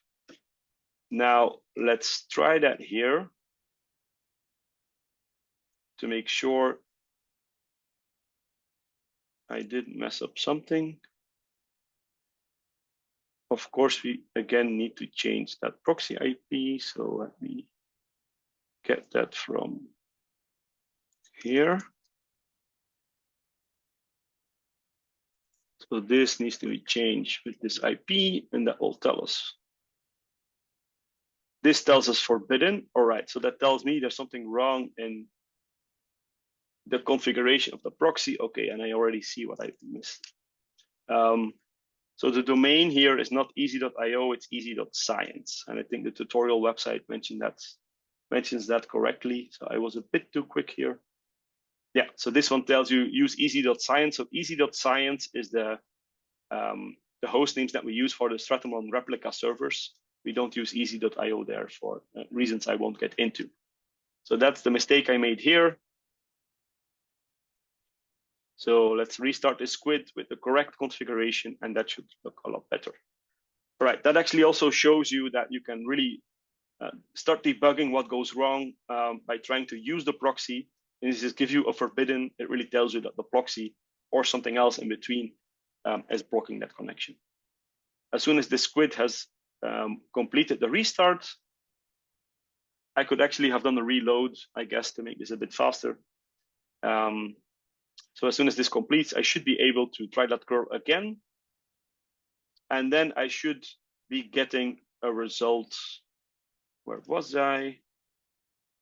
Here, I should be getting a result like this that says, okay, that file .cvm-fs published is accessible. I can download that from this Stratum 1 replica server, and that should work.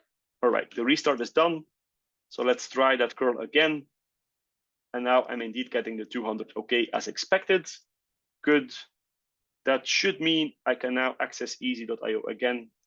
And when I check the show config with the proxy, or even talk to the live CVM-FS instance with CVM-FS talk, this should also tell me CVM-FS HTTP proxy. Not for unpacked, but for software.easy.io. Of course, I should be getting the same answer here because I did reload that configuration. That looks good. And what this tells me here is you can also run CVM-FS config stat-v on easy.io. So this gives us a bunch of information, CVM-FS version, and some details on cache usage. It also tells us, let me make it full screen, that we have a connection to the Stratum 0 in AWS EU Central, and that connection happens through a proxy server, which is working, which is online. If I stop the squid proxy here and try that same stat again, so this takes a little bit of time. It's probably clean up any connections there may be.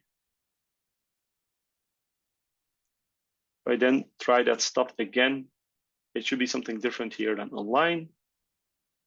Let's try it already. Yeah, it already says offline, so that squid is already not operational. And that's a problem because if I then try to access something in here that's not cached, let's say the contents of this test.py, whatever that may be, I'll probably see trouble. So now CVM-FS is trying to download the contents of that file. It cannot because that proxy is no longer functional, and then you start getting I/O errors. Let me restart that squid to avoid running into surprises later. All right, so before we continue with the last part of this section, running a little bit of overtime, but we're still doing quite okay. I will first clean up my configuration again and disable the use of the proxy, because the next step is to create a full Stratum 1 replica server and use that in isolation first without having a proxy server. So we will change our configuration here and just disable the use of the proxy. We'll comment it out, do another reload, and then we should have a functional access to the repository. Again, we can check the contents of that file. We can ls what's in here, so that looks good. All right, and show config will tell us that we're not using a proxy, we're using a direct connection to the Stratum 1 servers. That's where we want to be to prepare for the next section, the last major section in this part of the tutorial. We will look into setting up our own Stratum 1 replica server in our network. So a private one, a Stratum 1 replica that does not become part of the public network. So before we do so, it makes sense to take a step back and look at how CVM-FS works. Like this, what type of network of servers it relies on. So this view here gives a pretty good idea.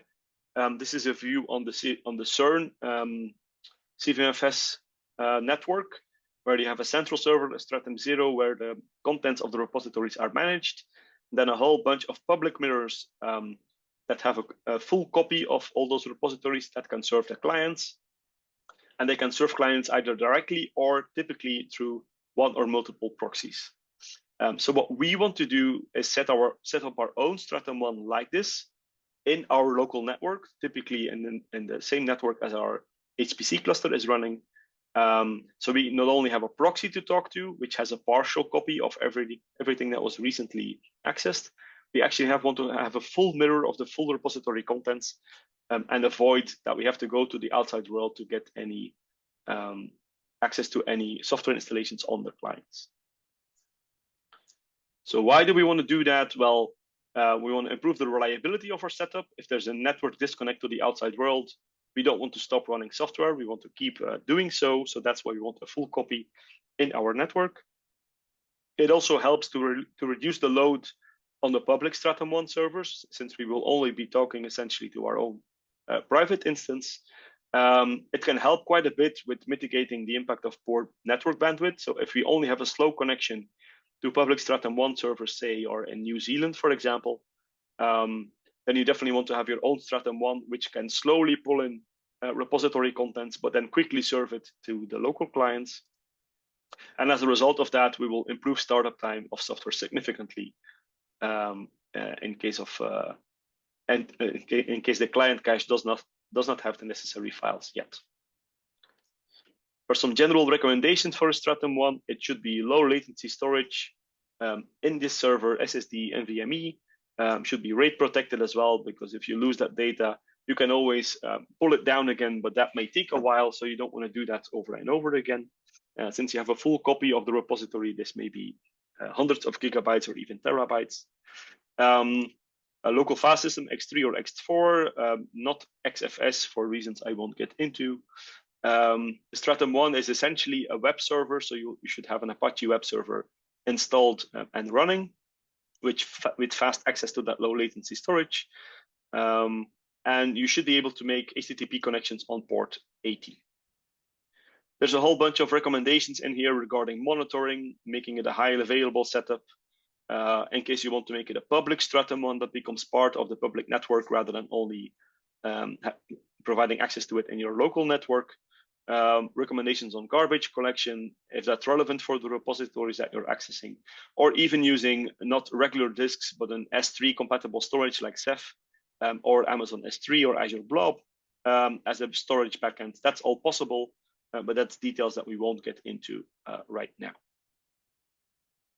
So let's look at the installation procedure for the Stratum 0. Let me make sure I'm getting the right IP for that, or the right host name rather, or alias from my SSH configuration. So we'll log into, again, an empty VM to show you no Vim, no Python, no nothing. So there's very little here. And what we will need to do is we will need to install the CernVM-FS server package. We will need to add the public key of the repository that we want to replicate, create a replica, then run the initial synchronization of the replica, and then maybe also configure cron to perform periodic synchronization. Okay, so we'll step through these things one by one. Let's start with installing the CernVM-FS server package and also this Apache adapter module that is required in specific circumstances. So let's start with this. That will, again, of course, pull in a bunch of dependencies, but hopefully will not take too long. Once that is done, we will need the public key of the easy repository in this case. The easiest way of finding that is actually in the CernVM-FS config repository here on the client. So we can check in etc keys, easy.io, easy.pub. That's exactly the file that we want. So I'll just copy paste the contents of this to the Stratum 1 server. Let me make it very clear where I am. I'm playing on a Stratum 1 here. So in here, I'll create a file easy.io.pub. If I have Vim available, keep making the same mistake. But it does show you that it's really an empty VM. Right, so an easy.io.pub with this contents. We can also get this from GitHub, from the CernVM-FS config repository on GitHub, right? So we need that small file, and this file needs to be copied into /etc/CernVM-FS keys easy.io. So we create that directory first, then we copy that file in there. And that's where we got that file from the CernVM-FS config repository on the client. Okay, then the next step is kickstarting the creation of the replica server. For this, we need to know which synchronization server we need to talk to. So this could be a Stratum 1 server, so that central server in the network, or it could be a Stratum, this could be the Stratum 0 central server, or it could be a Stratum 1 server that is configured for synchronizing repositories. In Easy, we currently have one setting in AWS West. So that's the one we will use here. In this case, we're going to disable the Geo API because that brings some extra complexities that we're not really interested in here. We are just going to use a specific Stratum 1 rather than letting CernVM-FS figure out which one to use. So we'll set the GeoDB file setting to none in our server local configuration here with this command. So that essentially gets rid of the Geo API service, which we're not interested in. And then here we can create, do the initial creation of the replica, the repository replica, by saying we want to add a replica running CernVM-FS server add replica command for our current user, which is the Rocky user here on that system. I want to talk to a particular sync server, which is this one here for Easy and AWS. And I want to set up a replica for the particular repository, softwareeasy.io, with the key located in this location. I can just copy this whole command and run it. This will be very quick.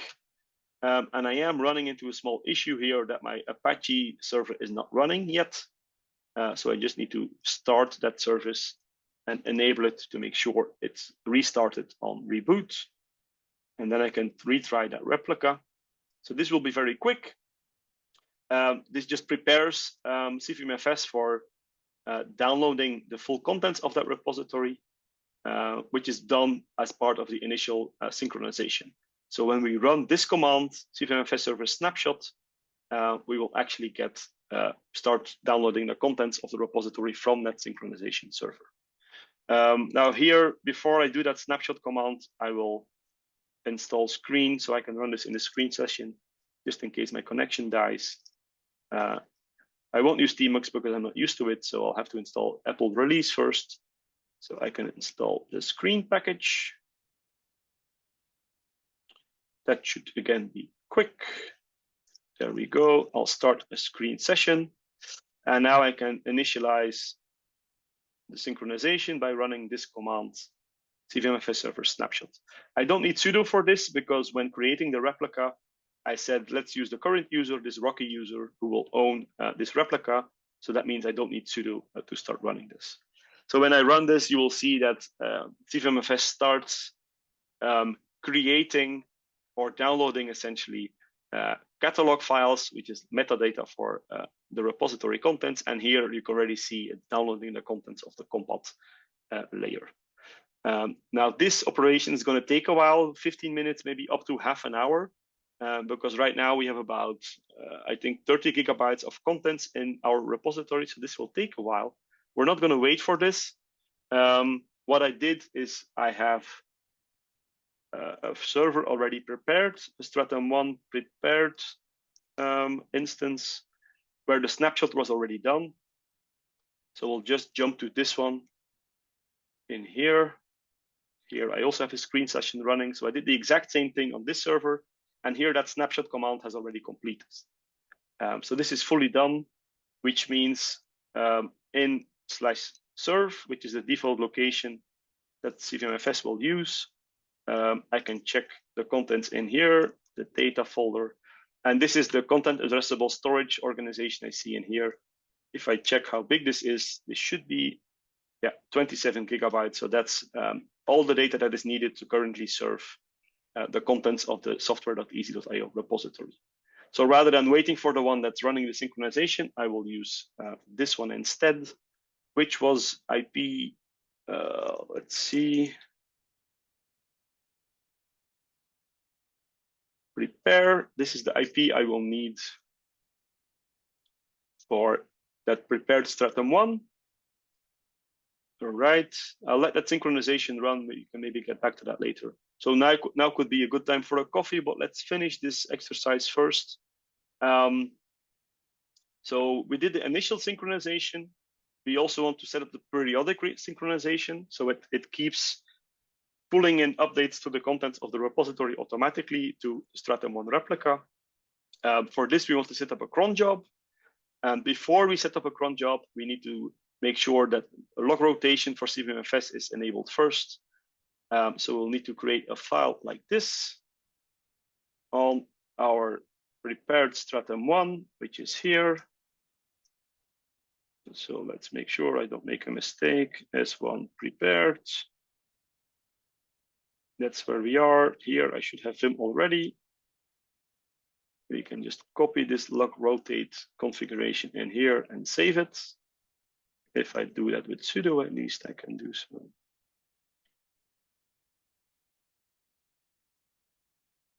All right. And then we have enough to set up a cron job here. So we'll set up a cron job like this by creating a file cron d CernVM-FS Stratum1 snapshots.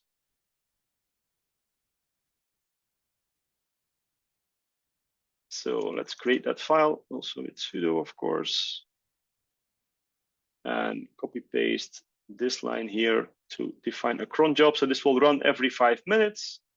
I better change that owner setting to my Rocky account. So that one is going to be running the snapshot. And I'm going to have, I'm capturing that output into the log file. So every 5 minutes, I should now see a snapshot being run. So in a minute or two, that will kick off. Let's see if I can find the log file for that. Yeah, right here. So if I tail this log file, which doesn't exist yet, so I'll touch it. Or I won't touch it, I'll mess up the permissions. I'll just wait for 25 minutes to hit. So while I finish up on that section, we should see that snapshot, that periodic snapshot running in a bit. All right. Now, since we did the initial snapshot, which has the current contents of the repository, we're actually already good to reconfigure our client now to start using that Stratum 1. So we had to remove that proxy setting first, which we did. We now need to update our configuration to use a different Stratum 1 server. We're only going to use our specific server. So we're going to use the hard-coded Stratum 1 IP for this. And we're going to add this to a file named domain.d/ec.io.local. So this is one of the other configuration files which we haven't used before. We need to put it here to override what's in the CernVM-FS config repository. So for that, see that hierarchy of configuration files. We'll copy that line in here. We'll grab that IP of our prepared Stratum 1, replace the Stratum_IP with that. All right, and we changed the client configuration, so we need to reload the config. And then we can test whether it's actually working. Can we still ls software easy IO? That looks good. What happens if we run the stat-v? Let's make that full screen. So here it says, yes, you're indeed connected to this private Stratum 1 with this IP, and we're not using a proxy currently, and everything seems online, so that looks very good. So we indeed see what we hope to see, and we can also check here with curl that we're getting access to that Stratum 1 by downloading or checking the availability of that .cvm-fs published file again. That should say 200 OK, so that looks all good. In this case, there's no proxy server in between yet, so that one cannot cause trouble. That's fully working. Let's check on that snapshot. Where were we here? That's the other one. So here, oh, nothing yet. Okay.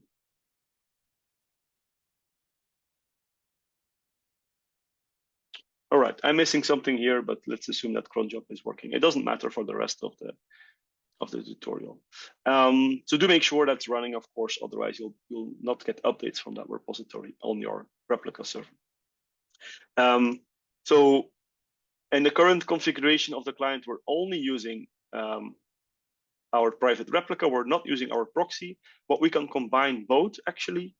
So we can put the proxy in front of the private Stratum 1, and that helps again with making the whole setup a bit more resilient. For this, we first need to reconfigure our proxy because we need to tell it that it's also allowed to talk to our Stratum 1. So here we need to add the IP of our Stratum 1 as a destination. So we save this. Let's try reloading the squid. That should be sufficient. And then we need to update our client configuration again to reintroduce the proxy. So we put back this line. That was exactly the same as there was before. So we now have the proxy enabled and our private Stratum 1 enabled. So we reload our configuration here. All right. And then we can check with -v stat what we're getting now. So that says private Stratum 1 through a proxy, looks online. That looks good. And here we can try sourcing the init script again of easy, and that should still be working as expected. Now, if I try to wipe the CernVM-FS cache, so start over essentially. Okay, so I've just emptied the cache, and let's see what happens. All right, now I broke it again. Okay, I'm not sure what happened now, but that should be working. I wanted to show that this is going to be faster now because we're using that that private Stratum 1 in the network. So I shouldn't be seeing that 2-minute delay when downloading the necessary files for TensorFlow. In the interest of time, I'll figure out what's going on here during the coffee break, so we can wrap up this this section. So there's one more small part here that talks about alternate ways to access CVM-FS repositories. This is mostly in case that you're not a system administrator on the system and that there's no system-wide CVM-FS configuration available. Then you do have a couple of options. You can use CVM-FS exec, for example, which is an external tool that allows you to get access to CVM-FS repositories without being an admin under certain conditions. So as long as fuse mounting is enabled or support for unprivileged user namespaces is enabled on your system, or if you have a setuid installation of Singularity or Aptainer. So if one of these conditions is met, you can use CVM-FS exec to get access to CVM-FS repositories.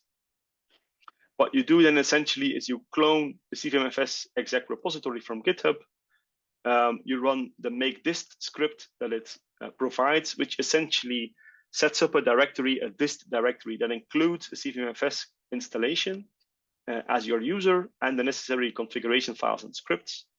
And then once that is done, you can run CVM-FS exec, tell it to access a particular repository like software.easy.io, and then run commands in an environment where the repository is readily available at /CVM-FS.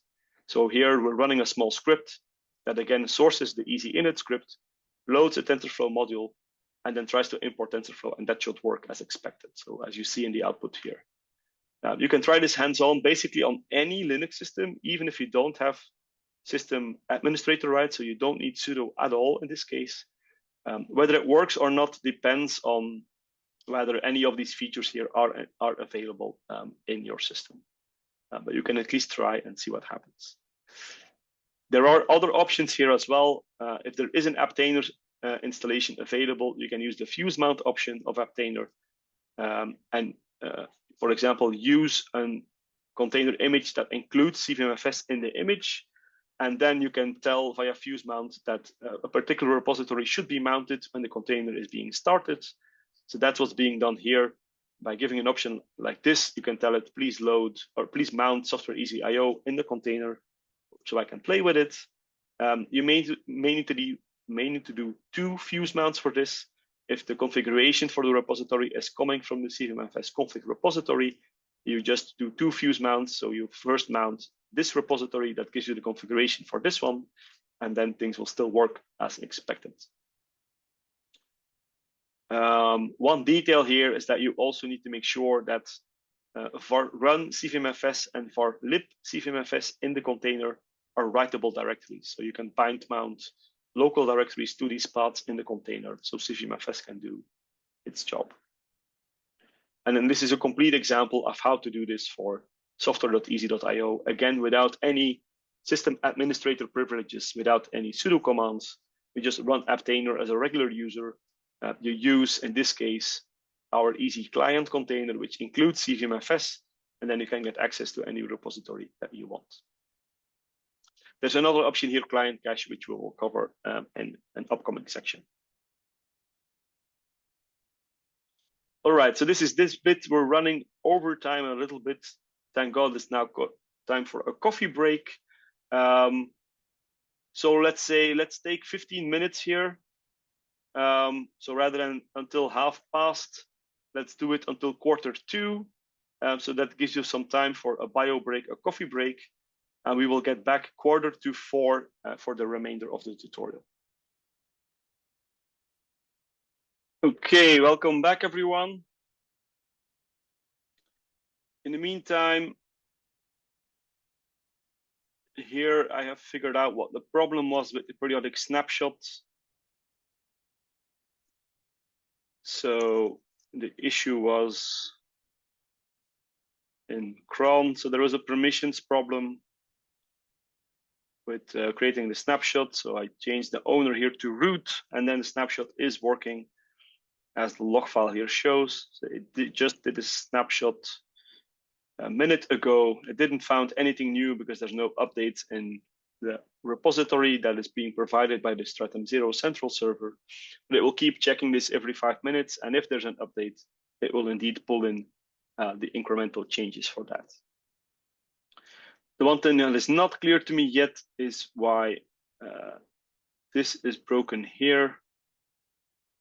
So I've asked some colleagues to help me figure this out. I will hit the troubleshooting section quite soon, so that will probably help us. So we'll get to have the real experience on this part. In the meantime, we'll continue. So we're running now about 15 minutes behind schedule. So we'll see what we can still cover in detail. This is a very important section in the tutorial that talks about how to configure CernVM-FS specifically in HPC. So not only setting up a proxy, or multiple proxies even, setting up a Stratum 1 replica server in your network. That's mostly to improve the latency situation so you don't get that hang when first accessing software.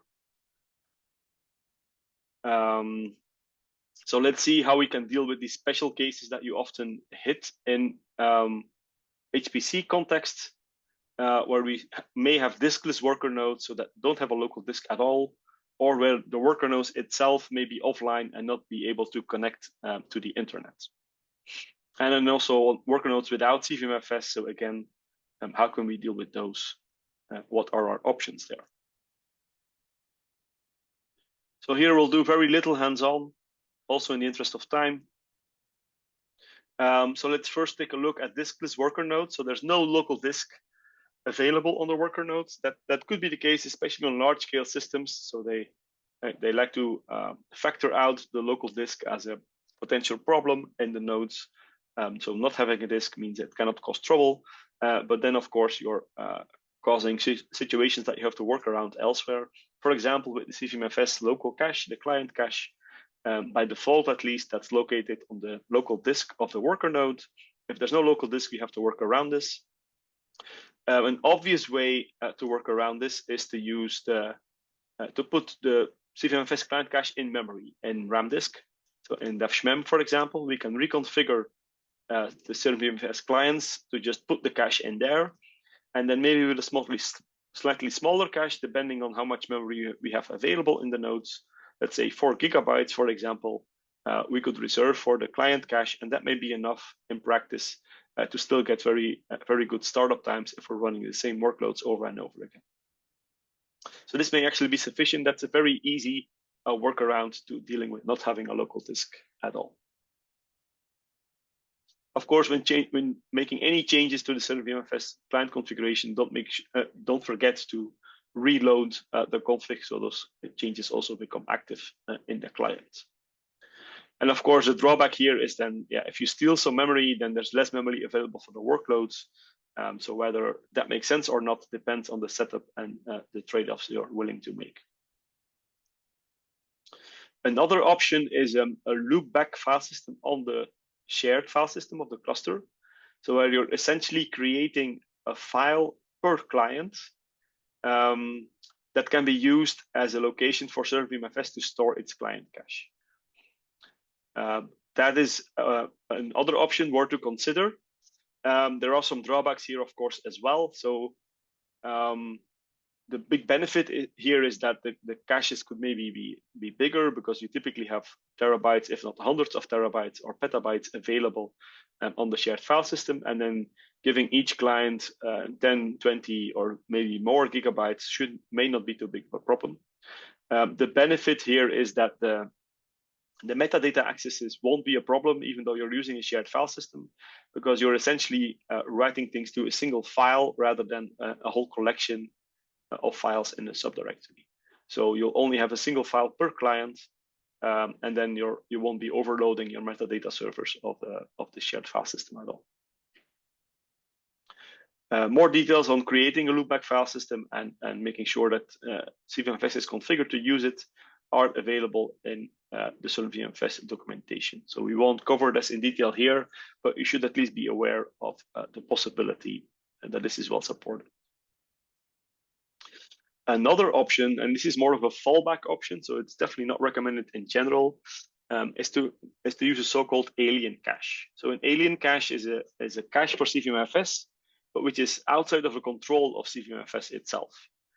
So in this case, CVM-FS will not update the cache while the clients are accessing files, but you're typically preloading this cache ahead of time, and then the clients can access all the data in the cache that they need when running it on the client, on the worker nodes. So an alien cache is located on the shared file system of the cluster. Here we're not dealing with the loopback file system, so here we actually have individual files on the shared file system, and then of course you're still exposed to the latency of that shared file system. So this is not a very good option in that respect. You typically still want to have a very small local cache on the nodes. Again, in a disk situation, this could be in memory to mitigate that impact a bit. So all those clients are not hammering that alien cache all the time. So this is also something to take into account. It's well supported in CernVM-FS, but it does have significant drawbacks. So maybe this is not a good option for you. Then another situation which we often see in HPC is that the worker nodes themselves do not have access to the internet, to the public internet. So they cannot, the client systems themselves cannot download directly from a public Stratum 1 or a public server outside of the local network of the cluster. This is not necessarily a problem. We've actually seen how to set up a squid proxy in our local network or our private Stratum 1 replica server in our network. So if you can set up either of these, and as long as these servers have access to the public internet to pull in that data and then serve it locally through the network, this is actually a problem that's easily fixed. So by either setting up a squid proxy or a private Stratum 1 replica server, we can mitigate this. But of course, these servers do need access to the public internet in that case. Also here, we can use an alien cache, so we can preload the alien cache from a system that does have access to the public internet, from login nodes, for example, even though you do need to be a bit careful how heavily you load that login node. But that's definitely an option as well. And also here, be aware of that load on the metadata servers of your shared file system. Finally, if you have worker nodes that do not have CVM-FS at all, so we've briefly covered some options there. There's actually additional options that you can consider. So you could think about syncing the contents of a CVM-FS repository to another file system.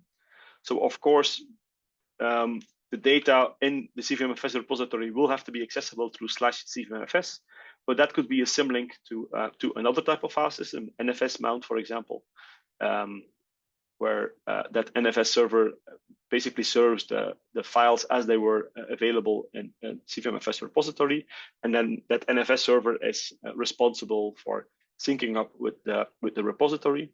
So that's an option, and that's a well-supported option as well, because CVM-FS provides the CVM-FS shrink wrap utility exactly for this. So there are some disadvantages here. This shrink wrap utility does work, but it puts, again, a heavy load on the server that is used to pull in the contents. So that poor synchronization server will get quite a bit of load when this is being done. So again, something to keep in mind, be aware of the caveats when considering this type of approach. And then, of course, yeah, same as we mentioned in the previous section, there's alternative access mechanisms through a container runtime like Apptainer or through the CVM-FS exec tool, which you can both use without having admin privileges. So that's definitely worth considering as well. One small note here, you'll see Parrot still being mentioned in the CernVM-FS documentation, which is actually no longer recommended because CVM-FS exec is basically a better alternative to that. So don't look into the Parrot option anymore. There's other better alternatives already.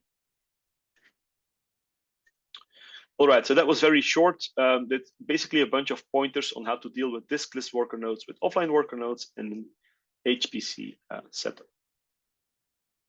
So let's continue ahead to troubleshooting. While I'm getting some pointers left and right on what may be the problem on that client system after reconfiguring it with the proxy and the Stratum 1. So we'll we'll actually be able to poke at this quite a bit based on what we learn here. So when something goes wrong with accessing a CernVM-FS repository, it can be a bit tricky what's actually causing it, because there's many services and configurations involved in this setup. There's the client configuration itself on the node. Especially if there's a proxy server involved, which has separate ACLs, so which has control over which clients can access the proxy and to which servers the proxy can connect to download data from. Same thing goes for the Stratum 1 replica server. There may be firewalls in the mix. And of course, the public Stratum 1 replica servers, you have no control over how they are configured at all. So that ties your hands a little bit, but there are a bunch of tricks that you can use to figure out what's going on and what the problems may be. So here's a couple of typical problems. The I/O error I was getting is not in here. It probably should be, because that's something you may be seeing as well. So if you're trying an LS to just check the contents of the repository and you're getting a no such file or directory, that's a pretty clear error message, but it could have a bunch of causes. So we'll give you some pointers on how you may figure out what's going on. You may see connectivity related issues like the proxy auto discovery failed. So that probably means there's an issue with the proxy or with how the client is configured to use the proxy.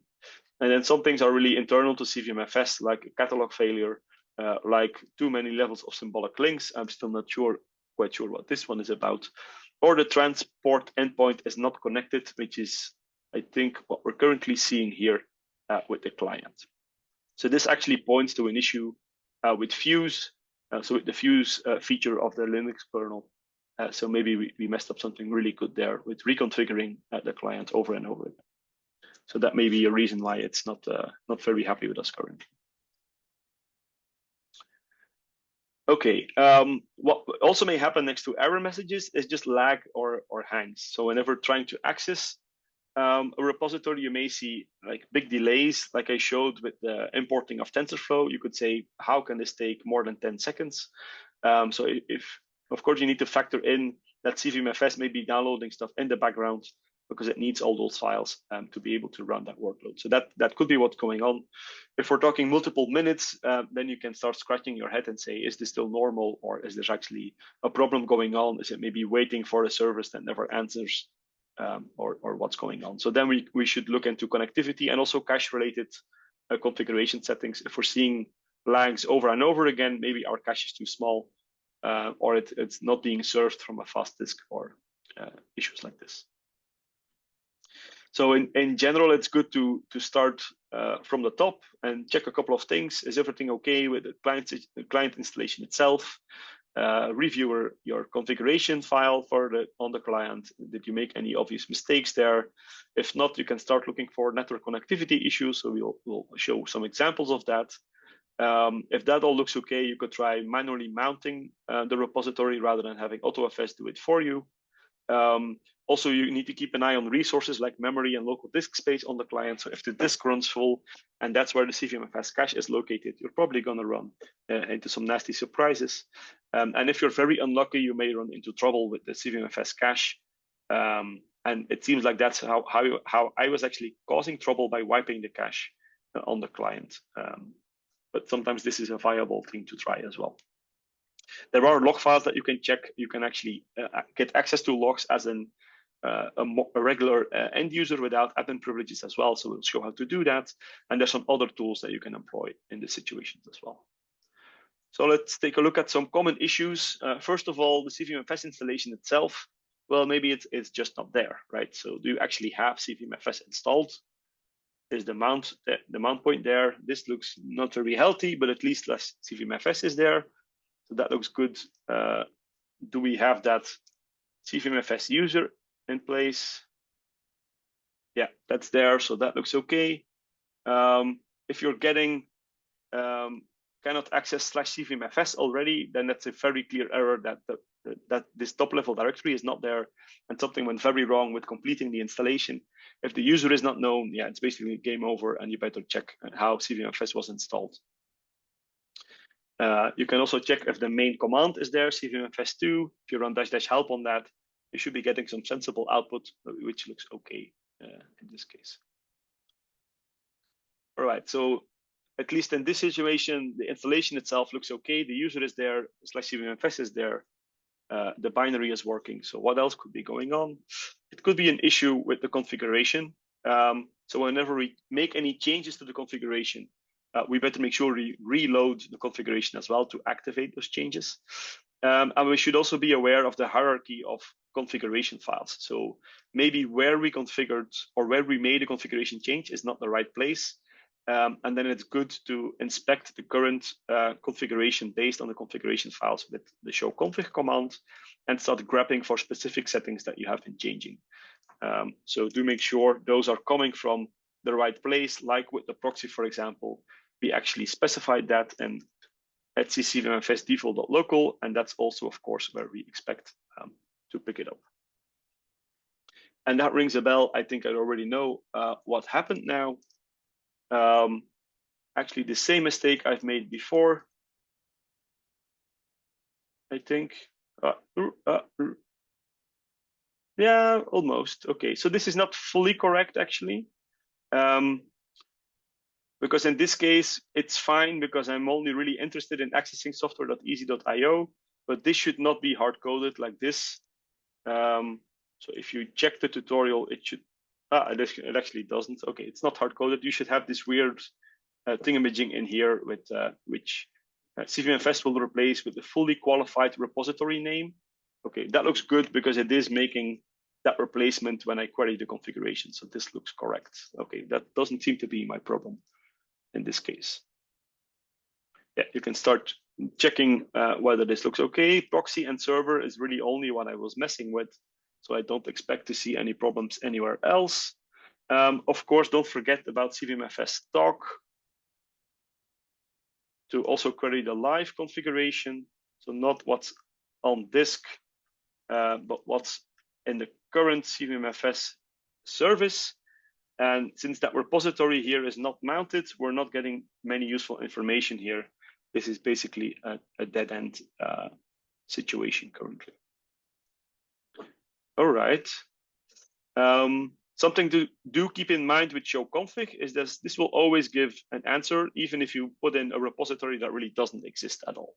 So all it does is check the configuration and walk through the hierarchy, source all those configuration files to settings, and it's happily going to tell you that for the Vim or Emacs repository that doesn't exist, that is, it's properly configured to do all these things. So it's not because the configuration tells you something that corresponding repository actually exists. So keep that in mind as well. Again, to inspect active configuration, you can use CVM-FS stock, but then the repository needs to be mounted. So if it's a mounting issue, this will not get you very far. Next to the configuration settings, which you can get via the parameters argument to CVM-FS stock, you can also get other information here, like which revision of the repository is currently being used, which Stratum 1 we are using, which proxy we are using, and also some configuration on the cache. So once we restore that access to software.easy.io, we can hopefully get back to CVM-FS stock and query some of these other things as well. All right, if the repository is not mounted, and that seems to be the case here, we can probe it, and that says failed. So that's a clear sign that something is very wrong. All right, we want to make sure the public key is in place. Well, it is here, at least if the CVM-FS config repository is mounted, which it's currently not. Not /etc, of course, but /CVM-FS. So our configuration file for easy should be coming from here. This repository is not mounted, and of course, then we don't have access to software.easy.io. So rather than trying to fix the access to this one, we should now focus on this one instead, because as long as this one is not working, we will not get very far. So the one to focus on is the CVM-FS config repository. All right, so configuration-wise, we couldn't really find any obvious mistakes or errors. So we can start looking for connectivity issues. Again, if the repository is mounted, we could look for via CVM-FS stock, which proxy is being used. And that's not going to help us much because that repository is not mounted, but we can also ask show config what it thinks the proxy is. It should be this one. Okay, so this gives us our proxy IP that we're currently using. And we're not using direct, we are using a proxy in this case, so the proxy situation is relevant and we should check whether the access is working. If we have standard commands like netcat available, which we don't, or telnet available, which we don't. So let's just install these and see what that gives us. So these are pretty standard networking tools that you can use. Let's use that proxy IP and check with netcat whether the correct port is accessible. And this already looks like a problem, unless I use the wrong IP here. Ah, yes, I did. There's a 5 missing. Sorry about that. Okay, so the connection to the proxy is working. All right. Telnet should really give us the same answer. If this does something else, all right, it doesn't. So this is connected. So trying to connect to the Squid proxy port. That looks very much okay. Likewise with TCP traceroute, we could check what the situation is. Also, we need to install that. I hope that's just an obvious DNF install away. It is. For this one, we do need sudo rights for God knows what reason. I guess it's because it's going to trace down how we can reach this server, and that may reveal some sensitive information about the network. In this case, it looks okay. We're running our proxy server on Amazon, so that part makes sense. We are definitely getting an answer and a good latency, so the connectivity to the proxy doesn't seem to be the problem. All right, so let's focus our attention on the Stratum 1. So we check server URL. What are we dealing with here? We're using a local Stratum 1 in our network. We can again try CVM-FS talk, which can also tells us which, in case there are multiple options listed here, we don't really know which one is actively being used unless we use CVM-FS talk. So in this output here, there was a situation where we had both public Stratum 1s of easy configured, and it was actively using the public Stratum 1 in AWS, not the one in Azure. So the closest one from the point of view of the client, which was running also in EU West or EU Central. Okay, so at least we know which Stratum 1 is expected to be used. We can use the same tools on this one, netcat. In this case, you want to check port 80, and we want to make sure we don't mess up the IP. All right, this looks okay. Telnet should tell us something similar. It's connected. And also with TCP traceroute.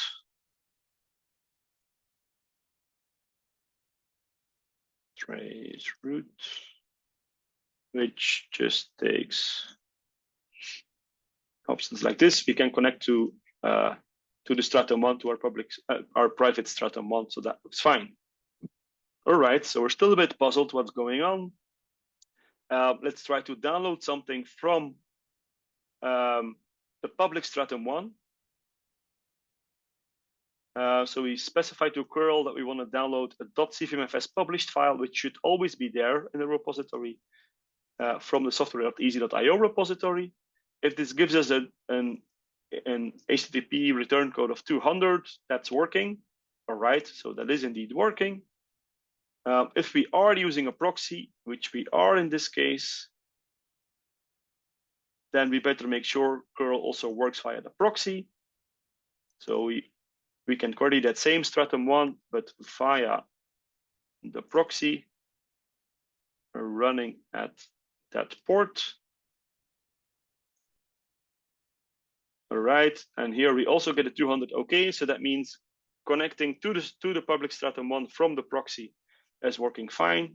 Let's make sure that's also the case for our own private Stratum 1.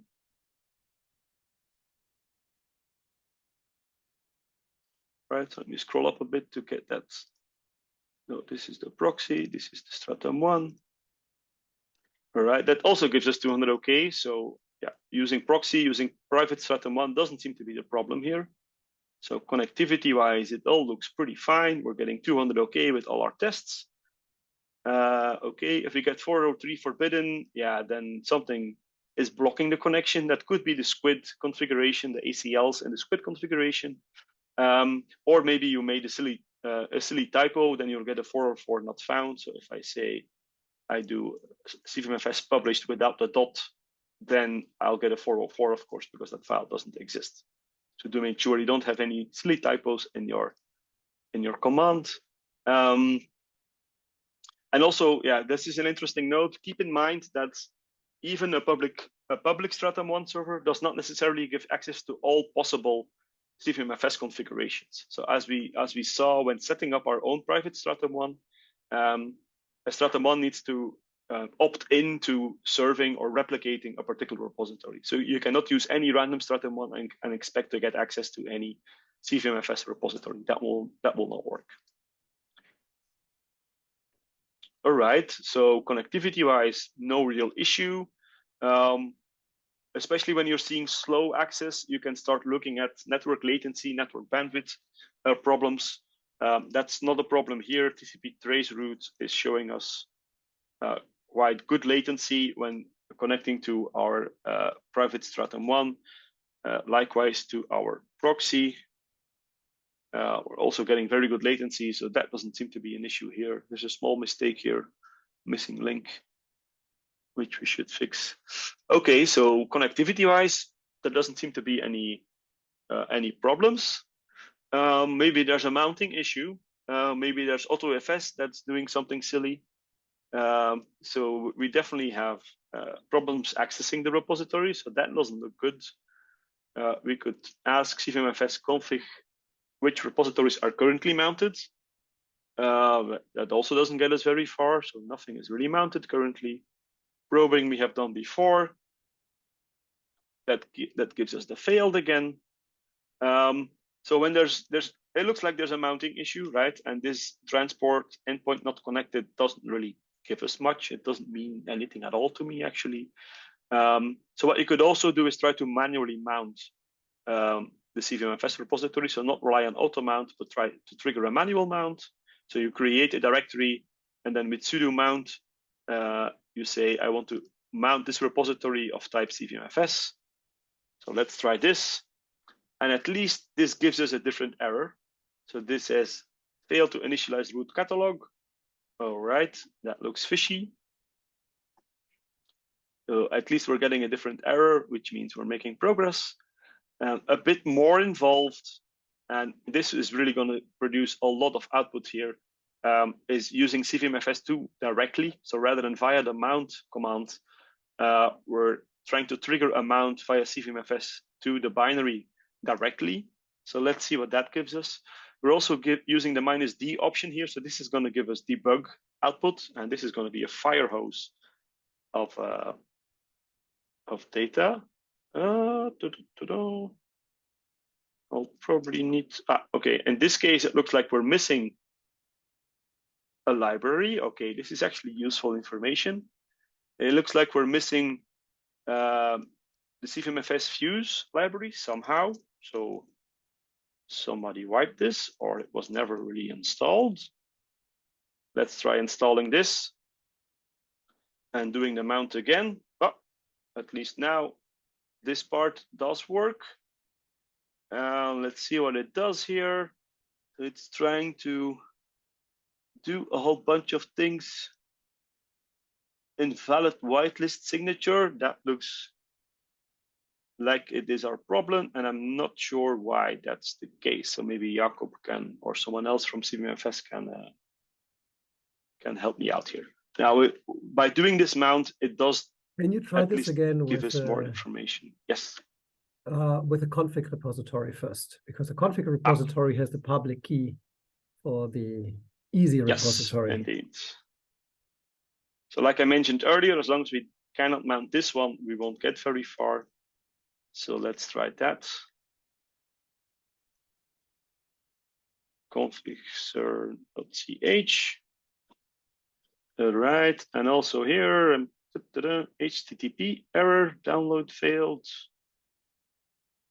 So here I am getting a curl issue, which doesn't agree with what I was doing before.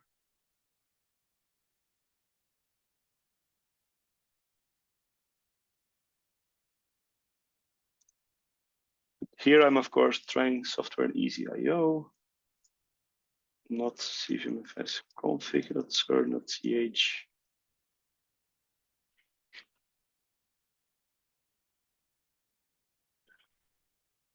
CVM-FS.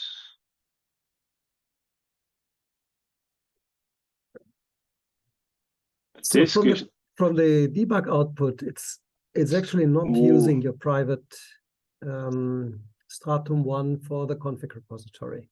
Right? It has been using the Fermilab Stratum 1. Okay. You see here the host line, it says CVM-FS-S1 FNAL. Right. Yeah. And this is the one that's failing, or? And that's the one that's failing. So it's right. So that means that our private Stratum 1 replica is not allowed. No, it means that the client tries to contact for the config repository is contacting the Fermilab Stratum 1. And right, so this is also a different domain, right? I mean, this is the CERN.ch domain.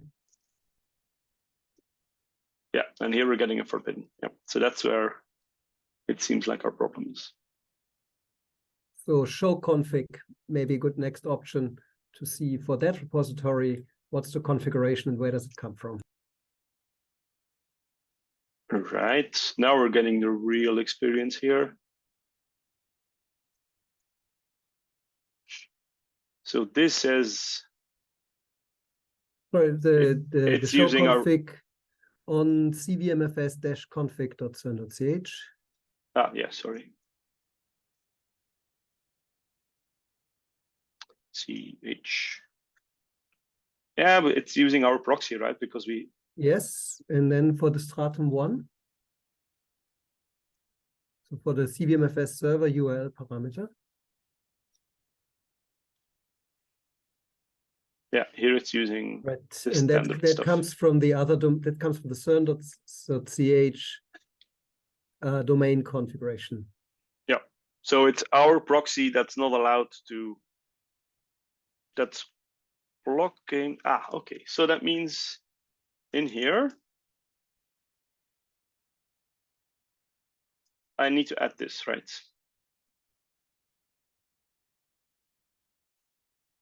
And reload my proxy. Yeah, let's try that. Yeah. So what was happening is that our proxy was configured to only be allowed to connect to the public easy Stratum 1s and to our private easy Stratum 1, but not to the CERN ones.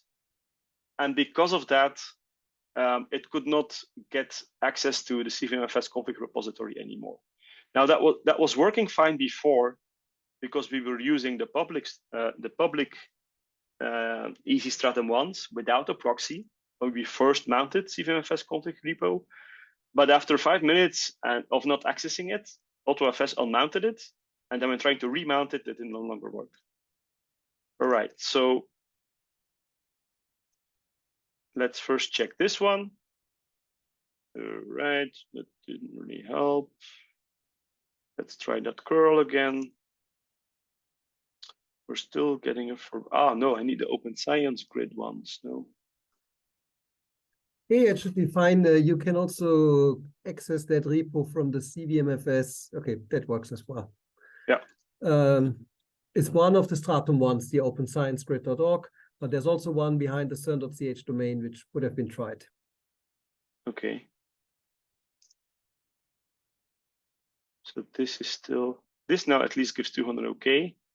Right, now unmount first that area, because now it's the CVM-FS area, because it's stale now. Star. And sudo, of course. Okay, let's do these. And I'll just retry. Yeah, go on. Voila. All right. And now we're back. All right. And that means we're back with easy and we're good to get started again. Okay. So there was a clear mounting issue, but which was actually caused by the squid configuration having a too strict ACL. So yeah, that was actually a very good experience because we learned something. Good. So with manual mounting, we can get way more details and better error messages. Let's say we get all the nasty background details. So that was helpful. Let's continue the story here.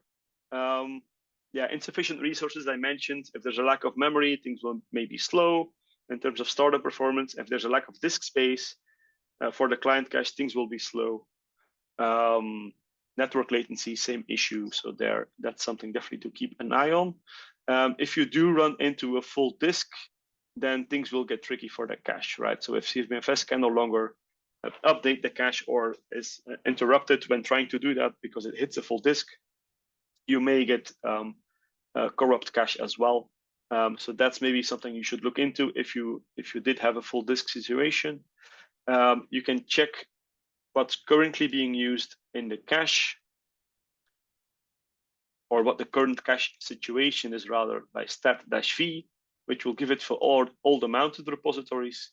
For example, currently for software.easy.io, we're using about 30 megabytes, megabytes, which is not a lot. Well, all we've done is initialize our environment. So there's not a whole lot that has been going on yet. If we do that import TensorFlow again, it will ramp up to about a gigabyte of data in our cache. To check for a specific repository, you can give an extra argument like this. This also tells you how many stat calls have been done since the last reset of the cache, and how good of a hit rate the cache is giving you. So that's definitely useful information. And also the speed of where things were read is useful information. You can check how big the cache is currently. That should give us about 30 megabytes. You can actually also check what's in the cache in terms of files. And of course, this is going to be file path to a rather long output list. With CernVM-FS talk, as long as the repository is mounted, you can run cache lists. And this will tell you everything that's in the cache. So up until now, it's mostly stuff from the compat layer, which includes the LMOD installation that we're using, and a couple of files from the init directory as well, which has our initialization script. Nothing yet from software because we haven't run anything from the software layer after wiping the cache. To make sure that your cache is not corrupt, you can ask CernVM-FS to check for it, to run a file system check, essentially. We don't need the time commands. To run a file system check, you can tell it how many cores it can use. I only have 4 cores in this tiny VM. But since there's not a whole lot in the cache yet, there's not a lot of work to be done, but it will tell you if something is wrong there. And worst case, you can wipe the cache. So CernVM-FS can start with a clean slate and just pull in stuff again from the closest proxy or Stratum 1 as soon as files are being accessed. So that should help with cache related issues. Log messages. If you're looking for log messages produced by CernVM-FS, you can check syslog. So look for CernVM-FS2. So right here, we're seeing a bunch of things like it's mounting or linking the repository. It's switching to our private proxy. It's mounting of CernVM-FS software, the software repository, CernVM-FS software repository of easy, and so on. So you can find log messages there. A bit similar to the manual mount that we did with CernVM-FS2. If you want to get debug information, you can reconfigure CernVM-FS on the client to produce output into a log file, reload the configuration, and then try again like this and inspect the log file. Here, there's 2 caveats. This is going to produce a lot of debugging information. It's going to introduce quite a bit of overhead into CernVM-FS, so you should not have this enabled all the time. That's a bad idea. So only when figuring out problems. And you better make sure that this log file is writable by the CVM-FS user, because if not, you'll see nasty failures on the client as well. So things will just not be working at all anymore, because CVM-FS tries to write stuff into that log and it doesn't have permission to do so. So that's a very important detail. Another way of accessing logs, and this is quite nice because you can do it as an end user, is use the author command. So here, CVM-FS sets extended attributes on the mounted repository, which includes the most recent log messages here. So as a regular end user, there are some things you can figure out as well if you're savvy enough to understand what these messages mean. And without having access to var log messages or syslog, this could be useful, especially if you're seeing trouble with the CVM-FS mount and you want to help figure out what's going wrong. Finally, as a general check, you could run check setup. Maybe we should have done that before, although it was really a proxy configuration issue, so this would have not really given us much. If you stop the CVM-FS, so the AutoFS service, this will tell you, or at least produce you a warning that this thing is not running, and that's probably going to give you a hard time. So it at least gives you some information. You can check the exit code of CVM-FS config status as well. All right, so that was troubleshooting and the real experience. I didn't have to invent a fictional example because we had an actual issue at hand that we could figure out. So that was troubleshooting. There's a funny example here on the slide where we literally ran 4 ls commands to fix a problem with a mount. So that was a bit of a weird experience. We were in a semi-broken situation because we made a mistake in the configuration file and did a reload, which somehow triggered an unmount of the CVM-FS config repository. So even though it was still showing up in the output of ls, it wasn't actually mounted anymore. After fixing that configuration mistake and reloading the configuration, software EasyIO was not mounted, neither was CVM-FS config, but when accessing it directly, it was remounted, which also restored access to software EasyIO. So by just running ls 4 times, you could actually fix problems. A little about that. Okay, we're running over time a little bit. So let's take a quick look at the performance aspects. I think this is also an important aspect of the tutorial. I won't do much hands-on here. I'll just walk through these contents. So, of course, when looking at CVM-FS in the context of HPC clusters, you do want to look at performance as well. So how is CVM-FS working? What kind of impact does this have on the performance of software? The main thing we're interested in is startup performance of software. So how long does it take before an application can start running? Since CVM-FS needs to download all the necessary files in the background, there may be a bit of lag on this. So if the client cache is not populated yet, or the closest server that can serve us the necessary files is far away, we will notice, and that's something to evaluate. Now, we didn't want to look at only CVM-FS itself. We also looked at the situation with GPFS and Lustre to have let's say, a point of comparison here. And GPFS and Lustre are actually known not to be very good fits for hosting scientific or software installations in general, because they're not really built for that use case of serving lots of tiny files and those access patterns that you see when loading software applications and the necessary dependencies. So we expect that GPFS and Lustre won't do very good here, and that's also what we're seeing in the performance evaluation done here. When looking at startup performance, we consider essentially 3 situations: cold cache, hot cache, and warm cache, where cold cache is the obvious status where the caches are totally empty. And then we're talking about the kernel file system cache, the GPFS cache if we're using GPFS, or the CernVM-FS local client cache. So in all these are wiped, we have a cold start, a cold cache situation, for example, after a reboot of a node. This is the worst case scenario because then the files definitely have to come from somewhere else first, and this could take a while for them to be pulled in.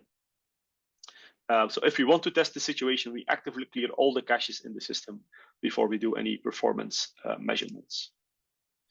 Then the best possible scenario is a hot cache where all the files that are being served are already available in memory. So either in the kernel file system cache or in the GPFS cache. So then things should go very fast and we should see very little difference across the different types of file systems, at least if the caches are big enough in memory to serve the workloads that we're running.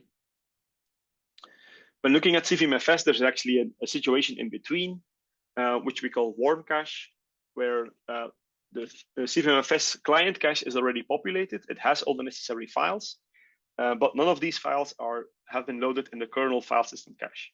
So the kernel file system cache is cold, the CVM-FS cache is hot, and that combination we call a warm cache situation.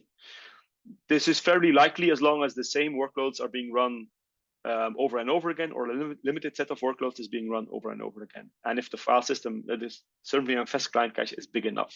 So if we're talking 10 gigabytes, quite a bit of software will fit in that. And as long as nothing totally new is being run, we'll have a warm cache situation. Of course, in the real world, you'll never have one of these situations exclusively, except perhaps after a reboot or when running the same workload over and over again directly after each other. But in the real world, it will typically be a mix of these three scenarios, where some files are in the cache, some are not, some are only in the CVM-FS cache, and it's a more complex situation. So we're just looking at these three ideal or idealistic scenarios. To evaluate the startup performance of software, we're looking at TensorFlow. So we're basically just running an import TensorFlow. That's all we do. This is, of course, single core. We haven't really looked at the startup performance of big MPI applications at scale, but this is something we will, or we hope to look into quite soon together with the CVM-FS development team, because we want to learn how CVM-FS is performing there and how it compares to other file systems. Why are we running TensorFlow specifically? This is covered in the test workload details section below, which I'll quickly jump to because this has a good overview. Whenever we run an import TensorFlow, we basically require that over 3,500 files, or here, so almost 3,500 files are available locally on the client. And when looking at what the CVM-FS cache statistics tell us, there's actually over 3,600 open calls on files plus 500 open calls on directories are being used. So over 4,000 stat calls are being done by Python to figure out how to import TensorFlow. There's more details here. I will skip that part, except say, as we've already seen, this will pull in or require about 1.1 gigabytes of data to be able to run and import TensorFlow. Okay, so that gives us some idea of what we're dealing with. To set the stage, we will first look at local file systems. So we will look at having the full software installation on local disk of the client worker nodes, on SSD in this case, and also in RAM disk. So the RAM disk situation is a bit unrealistic. You would never have a full software stack of for an HPC cluster fully in RAM disk. That will just not fit. Even if you have, let's say, one or 2 terabytes of RAM, your software stack will probably not fit in that, or you won't have any memory left to actually run workloads. But this is like the ground truth situation. We cannot do better than having everything already parked in RAM disk. For local disk, you could say it's also not really realistic to have all the software available on the local disk of the clients already. Although there are HPC sites that actually do this, like TAC in the US, the Texas Advanced Computing Center doesn't park their software on the cluster file system. They only have it on the local disk of the node, so they install everything through RPMs, which they build themselves. This, of course, limits them in terms of how big the disks are and how many software packages they can include in their software stack. But they choose to go that path rather than having something on a shared file system. So this is the ground truth situation with a cold cache. So starting with empty caches, we see about 2 seconds required for importing TensorFlow. If we have everything on local disk on an SSD, that jumps to about 4.5 seconds. So there's already a big gap, of course, between RAM disk and local disk. With a hot kernel file system cache, everything is already in memory, and we again see about 2 seconds of of time needed to import TensorFlow. So this already tells you there's quite a bit of stuff going on in the background, because if everything is in RAM already and it still takes 2 seconds, that's quite of a heavy startup test. All right, so keep this in mind, 2 seconds for the most ideal scenario, 4.5 seconds when only using local disk. Then looking at the different parallel file systems that we often see in HPC, starting with NFS, we already see a different situation. So this is Ganesha, the Ganesha implementation of NFS, which we're using in one of our tier 2 clusters at Ghent University. With a cold cache, a cold file system cache, we're seeing about 6 to 7 seconds for importing TensorFlow. With a hot cache, we see about 4 seconds, which is more than double of what you would expect, even though it's already in memory, essentially, in the kernel file system cache. There's still a bit of overhead here when Linux needs to check whether what's in the cache is still up to date. So it still needs to talk to that NFS server a little bit to figure out whether there's any updates needed for the cache or not. So that's why that slowdown is there. Still, it's a handful of seconds, so quite reasonable. Of course, there's a side note for NFS. We're running a single core workload here. We're not exactly hammering the NFS file system in this case. If you have a real world situation where you have thousands of workloads running at the same time and all need software, all need binaries and libraries to come from NFS, that's a whole different matter. And then that NFS server is not going to have a good time. So this is like an ideal scenario for NFS. It would be hard to do real better than that. This NFS server it's a production setup, but it's not really used quite heavily on that single cluster that we have. Then looking at Lustre, so this is on the bigger system that we have in Ghent, the Flemish Supercomputing Center Tier 1 Hortense. This is where we ran these evaluations. Things start to look very different. With a cold start, so a cold file system cache, we see about 80 seconds for importing TensorFlow. That of course improves a lot when we have a hot kernel file system cache. Then we're closer to 3 seconds of time, so a lot closer to the ideal RAM disk situation. So here you see a huge caching effect from cold to hot. And that's really because Lustre is not well suited at all to serve software installations, which is a known issue. There's actually, you can find recommendations. Let's say here the NASA documentation for their Pleiades system explicitly tells you don't put your binaries on Lustre. Let's see if we can access that page. And also the Lumi documentation specifically for Python packages says don't put your Python installations on the shared file systems. Things are going to be horribly slow and you're going to be hammering that file system quite heavily. Also here, avoid accessing executables on Lustre file systems. So this is a known issue for Lustre. Not a huge surprise that we're seeing numbers like this with a cold start. And we've seen other problems as well, which is why we're looking at both a read-only and a read-write mount of Lustre, because in Ghent we only serve the software via the read-only mount of our Lustre file system. If we do it read-write, you get lots of job crashes depending on how aggressively the cache is being evicted. So if you're not using a read-only mount, you're actually seeing active crashes of workloads. Then looking at GPFS, this is again looking at the tier 2 clusters in Ghent. We have 4 different GPFS file systems. One that serves the software, one that serves for big volumes of data, long-term storage, our Scratch file system, which is recommended for live input-output of jobs, and then a special Scratch SSD system, so backed by SSDs on the storage servers, which is for IO-intensive workloads. If we do the startup, evaluate the startup time of TensorFlow here, we see again pretty big startup times, ranging from 50 seconds to about 35 seconds on the different file systems, where only on the Scratch SSD system we see about 6 seconds. So this is quite reasonable with a cold start. With hot caches, we see a significant decrease, but it still takes about 30 seconds with the, let's say, the non-optimal GPFS file systems, and only on the SSD Scratch we see about 5 seconds.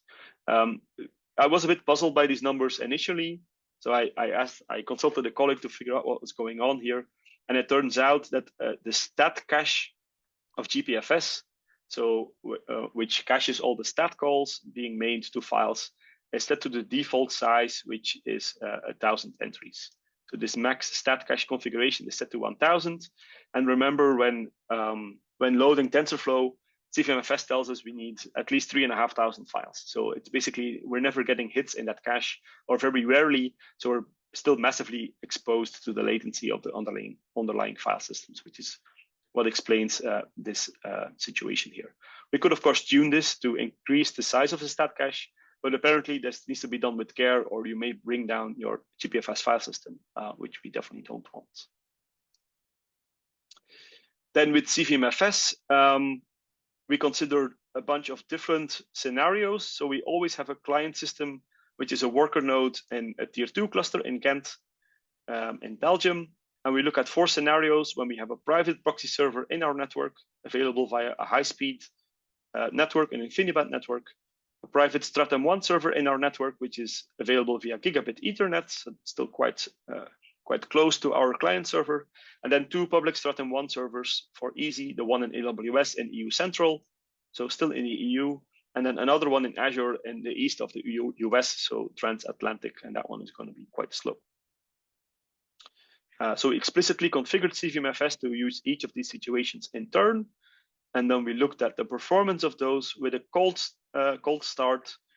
If we have a private proxy, we here get a startup time of about 8 seconds. So that's by far the fastest we've seen, excluding the local and RAM disk options. So for any distributed software stack, we've never seen numbers like this on cold start. Also with a private Stratum 1 in our network, even though it's a significantly slower network, we're still seeing about 11 seconds on cold start, which is quite good.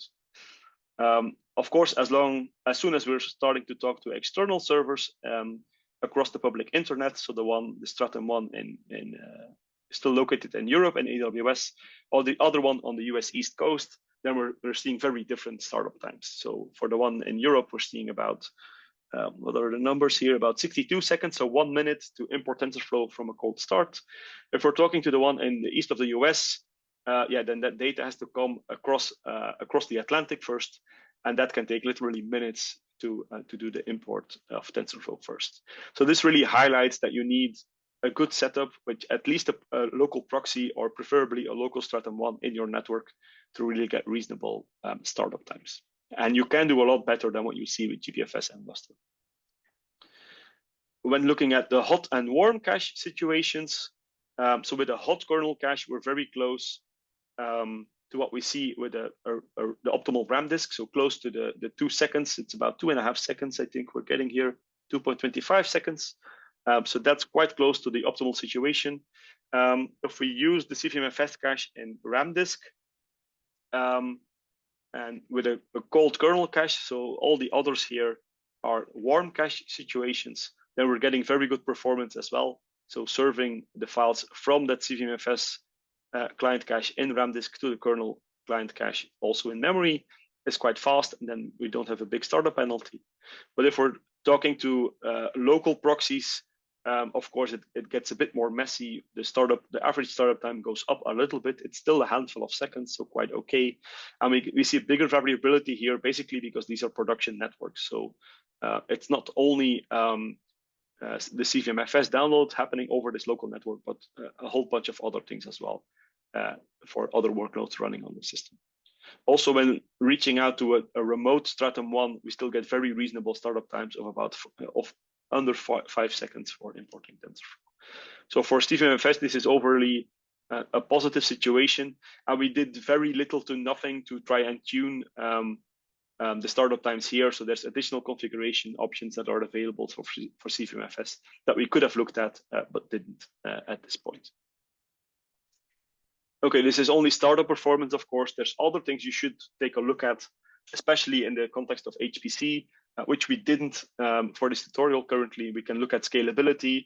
So if the CVM-FS proxy or Stratum 1 is being hammered by not a single worker node, a single core, but being hammered by thousands of worker nodes, then what's the situation? Then it should scale really well. but this hasn't really been tested in an HPC context as far as we're aware. And also, is there any effect of having that CVM-FS service running on the client systems in terms of introducing jitter that may impact the performance of running workloads? That's not exactly clear. So CVM-FS will need a little bit of CPU time whenever something is being started, and that may have an adverse effect on workloads. That hasn't really been evaluated, and we would like to take a look at what's that as well.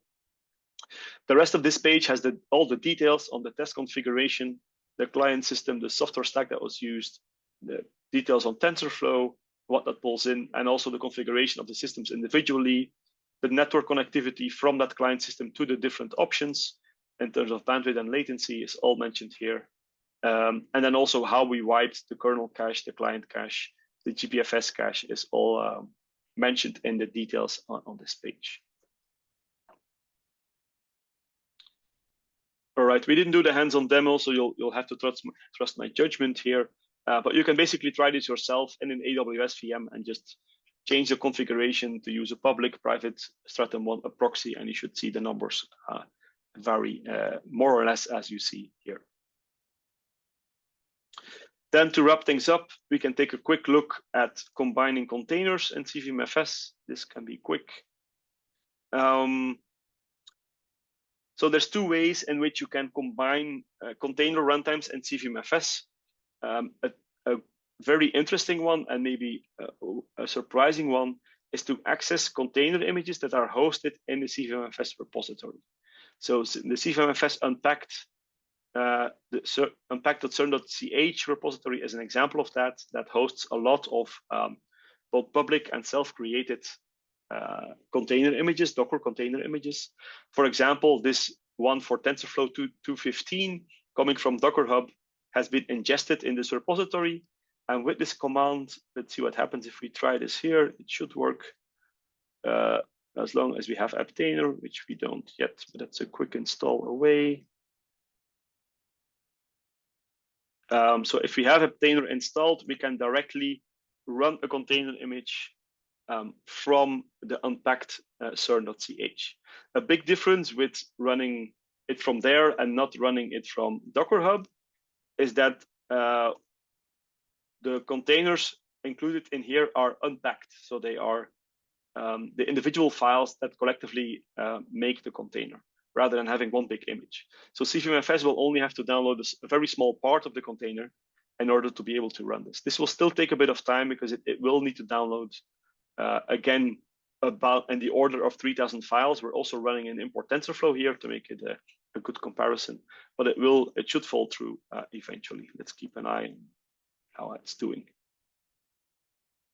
And of course, you can explore the repository to see what other containers are available in there. To ingest container images in the CVM-FS repository, there is a dedicated CVM-FS duck command that comes with CVM-FS, or at least as a separate package, which you can install. You give it a small YAML file that tells the duck utility which container image should be ingested in the repository, and then it goes ahead and does that. Of course, this is on the server side, on the Stratum 0 server side, that you have to add additional container images to your repository if you have one. And then finally, if you prefer running containers for whatever reason, because you want to get full control over your operating system, runtime environment, for example, you can consume or you can get access to CVM-FS repositories from inside a container by simply bind mounting /CVM-FS. That's all you need to do. So from the container point of view, you're really accessing regular files, and the CVM-FS installation on the host will take care of pulling in everything. So for Aptainer or Singularity, that boils down to just setting the bind option. For Docker, it's a bit more involved because you have to do you have to use the volume option here, and Marcus has shared to make it available in the container. But it is quite simple to do this. Okay, while that Aptainer run is still making CVM-FS sweat a bit and pulling in the necessary files, let's power on to the last part. Oh, and I'm missing it. Okay, I'm missing a slide here actually. There is one last part in the tutorial website, which is about starting from scratch with CVM-FS, creating your own repository, and setting up the necessary infrastructure for that. So to do this, you will first need to start with setting up a Stratum 0 server, and then creating a repository on there. So that boils down to the mkfs command, which is well documented in the CernVM-FS documentation. So that's the starting point. You install the CVM-FS server, you create a repository like this with a name that you choose yourself and a domain that you choose yourself. Once that is done, you can start publishing content to it by starting transactions, making changes while the transaction is open, and then publishing the transaction into the repository. You'll of course need to do some management here, especially if your repository gets big and has lots of files. You should set up nested catalogs to make sure that you're getting good latency, especially when doing metadata operations. And if you're removing lots of stuff from your repository, you'll have to look into garbage collection as well, or the disk usage on your Stratum 1 and also on the replica servers will keep growing and growing. And in addition, to give other people access to your Stratum 1 through your repository, which you may or may not want to do, you can consider setting up a public Stratum 1 replica servers as well. All of this is covered as well in another tutorial that we did in 2001 that was organized at the 6th EasyBuild user meeting, which really starts again from scratch on CVM-FS, but then talks about how to set up your own repository and all the necessary infrastructure. So definitely take a look at this tutorial here that has a different focus than the one we had today. Okay, and while that Aptainer run is still working, or at least CVM-FS is working on pulling in those files, we can wrap up with Q&A. So we're more or less on time. So I'm quite happy with that. There's a bunch of links here on this final slide to get more information on CVM-FS. There's a forum, there's a Mattermost instance where you can basically chat with the CVM-FS team and in the community. You can find them on GitHub, find our documentation. Same goes for Easy, GitHub. There's a Slack channel, which some of you are already in currently. You can find us on YouTube. You can get support for CVM-FS as well through the Multi-Xscale project, which also has a website, YouTube channel, LinkedIn, and so on. So I think that allows us to do some Q&A. There was a suggestion to try and do a Zoom group picture. So before you start leaving, that would actually be nice to do. So Valentin, can we allow people to enable their cameras for the people who want to? Yeah, I think I just let people switch on their cameras. So whoever wants to do a appear on the group picture can now turn on their cameras. Yeah. So if Right. you would and like I think to, Kenneth. Yeah, who's going to do the screenshot? Well, I guess multiple of us can. But... Yeah. All right. So this is mostly to show that this was a really popular tutorial. So if you're on camera now, just give us a wave. I will take a screenshot here. All right. And we have many people, so we can do a second page of this as well. So keep waving.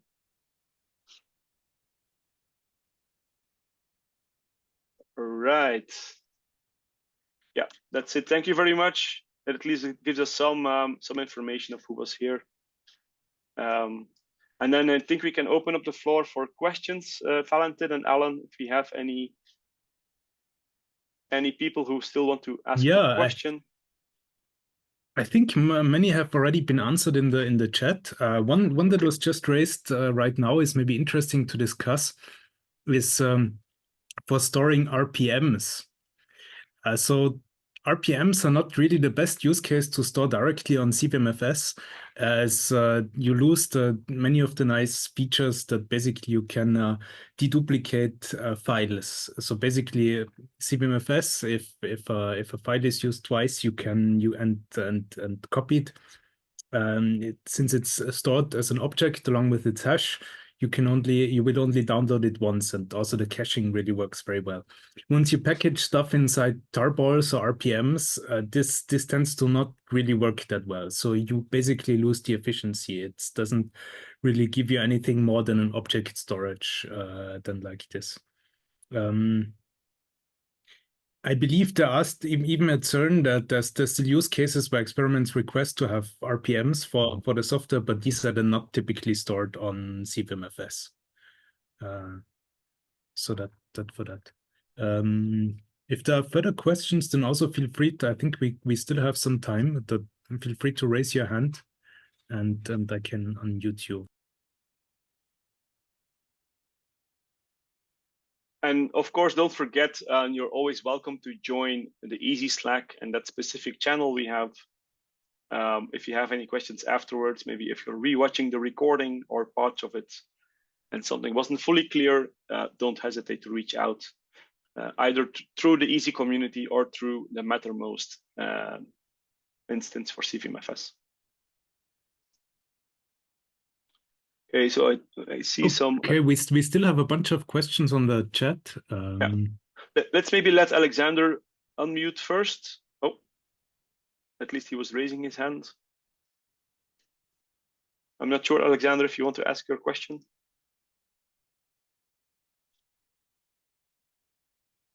Hi, can you hear me now? Yes, yes, hello. Okay, yeah, my question is, how does CVM-FS compare to SSH-FS in terms of SSH-FS often freezes if the host disconnects? And does CVM-FS also produce some trouble within the kernel if I lose connection to my server or not? I guess there must be some experience with this already from CERN, right? That's I would well, if you're disconnecting from the server, it doesn't really matter. I mean, CVM-FS doesn't expose the files over a network over SSH or something, right? It's local on the client system, if I understood the question correctly. So it's a very different use case than SSH-FS, I think. Yeah, I would say, because in principle the SSH-FS is this fuse system that just gives you the files over one SSH collection, no? But for CVM-FS we have a much more complicated architecture, no? With these stratums that you heard of and proxies, so that you won't have the problem that if the one connection is lost, then you actually can fail over to another one, and this is basically seamless. As you saw, it has some problems with since it's also like a fuse file system, no? That are basically some error messages are a bit more difficult to find, as it basically you're dealing with a file system. But yeah, I think you kind of showed very nicely actually how to use the logging that is there to actually then find the problems.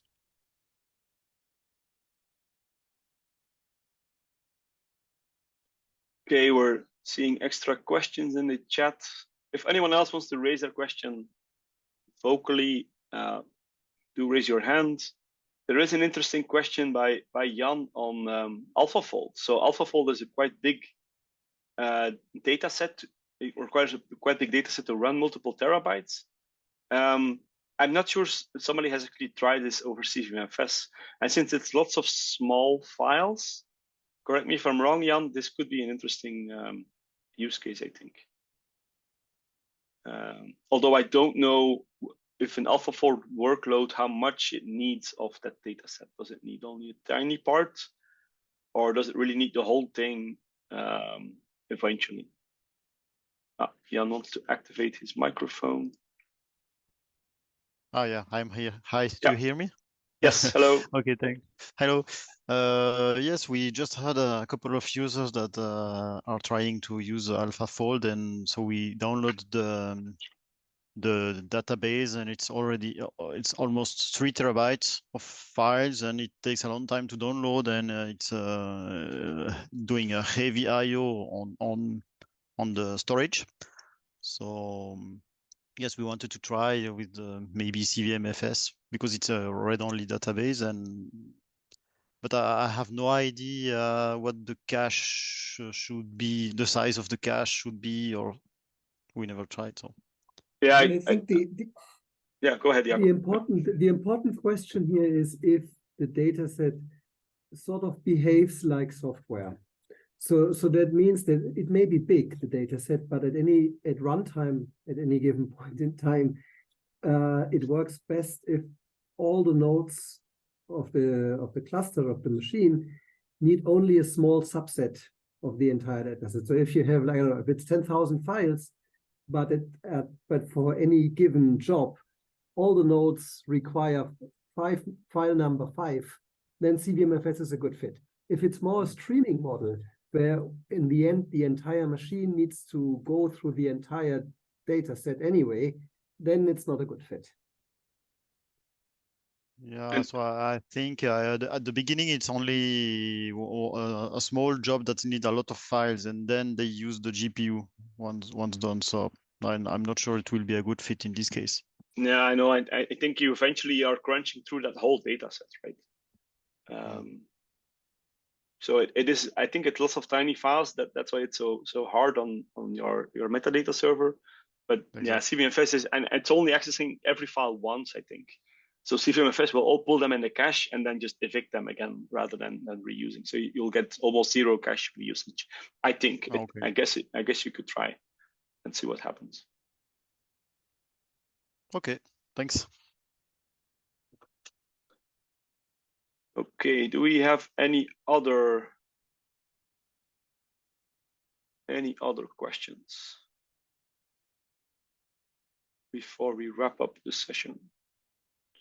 Okay, we'll do our best to make the recording available as soon as possible if people want to get back to that, and it will stay up there on the YouTube, the multi-xscaled YouTube channel, and it will be available through another mechanism as well, where it's not going to disappear. So we hope this is going to be a valuable resource for people new to CVM-FS in the HPC community.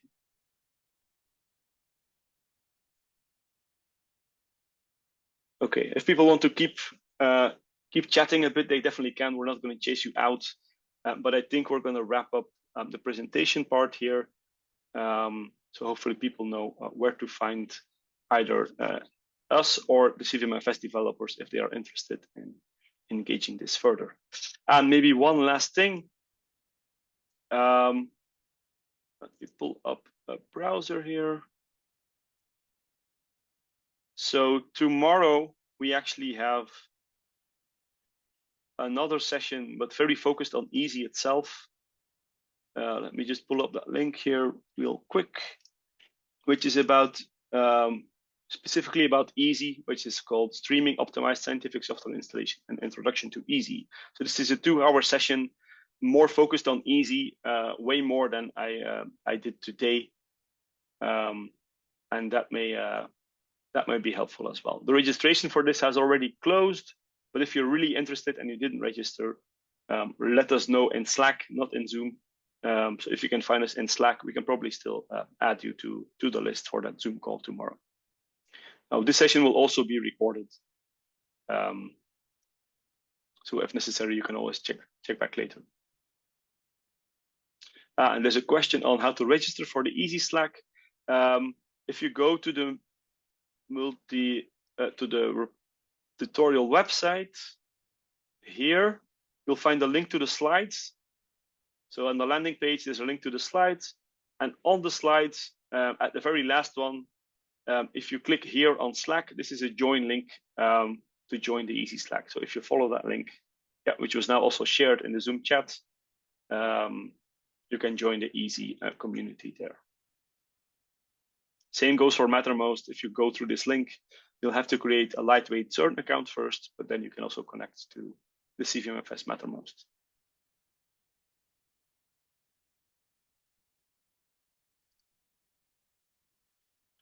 Okay, and with that, I think we can wrap up here. Thank you very much, everybody. We're very happy with the excellent attendance that we got, and we hope this was an interesting session.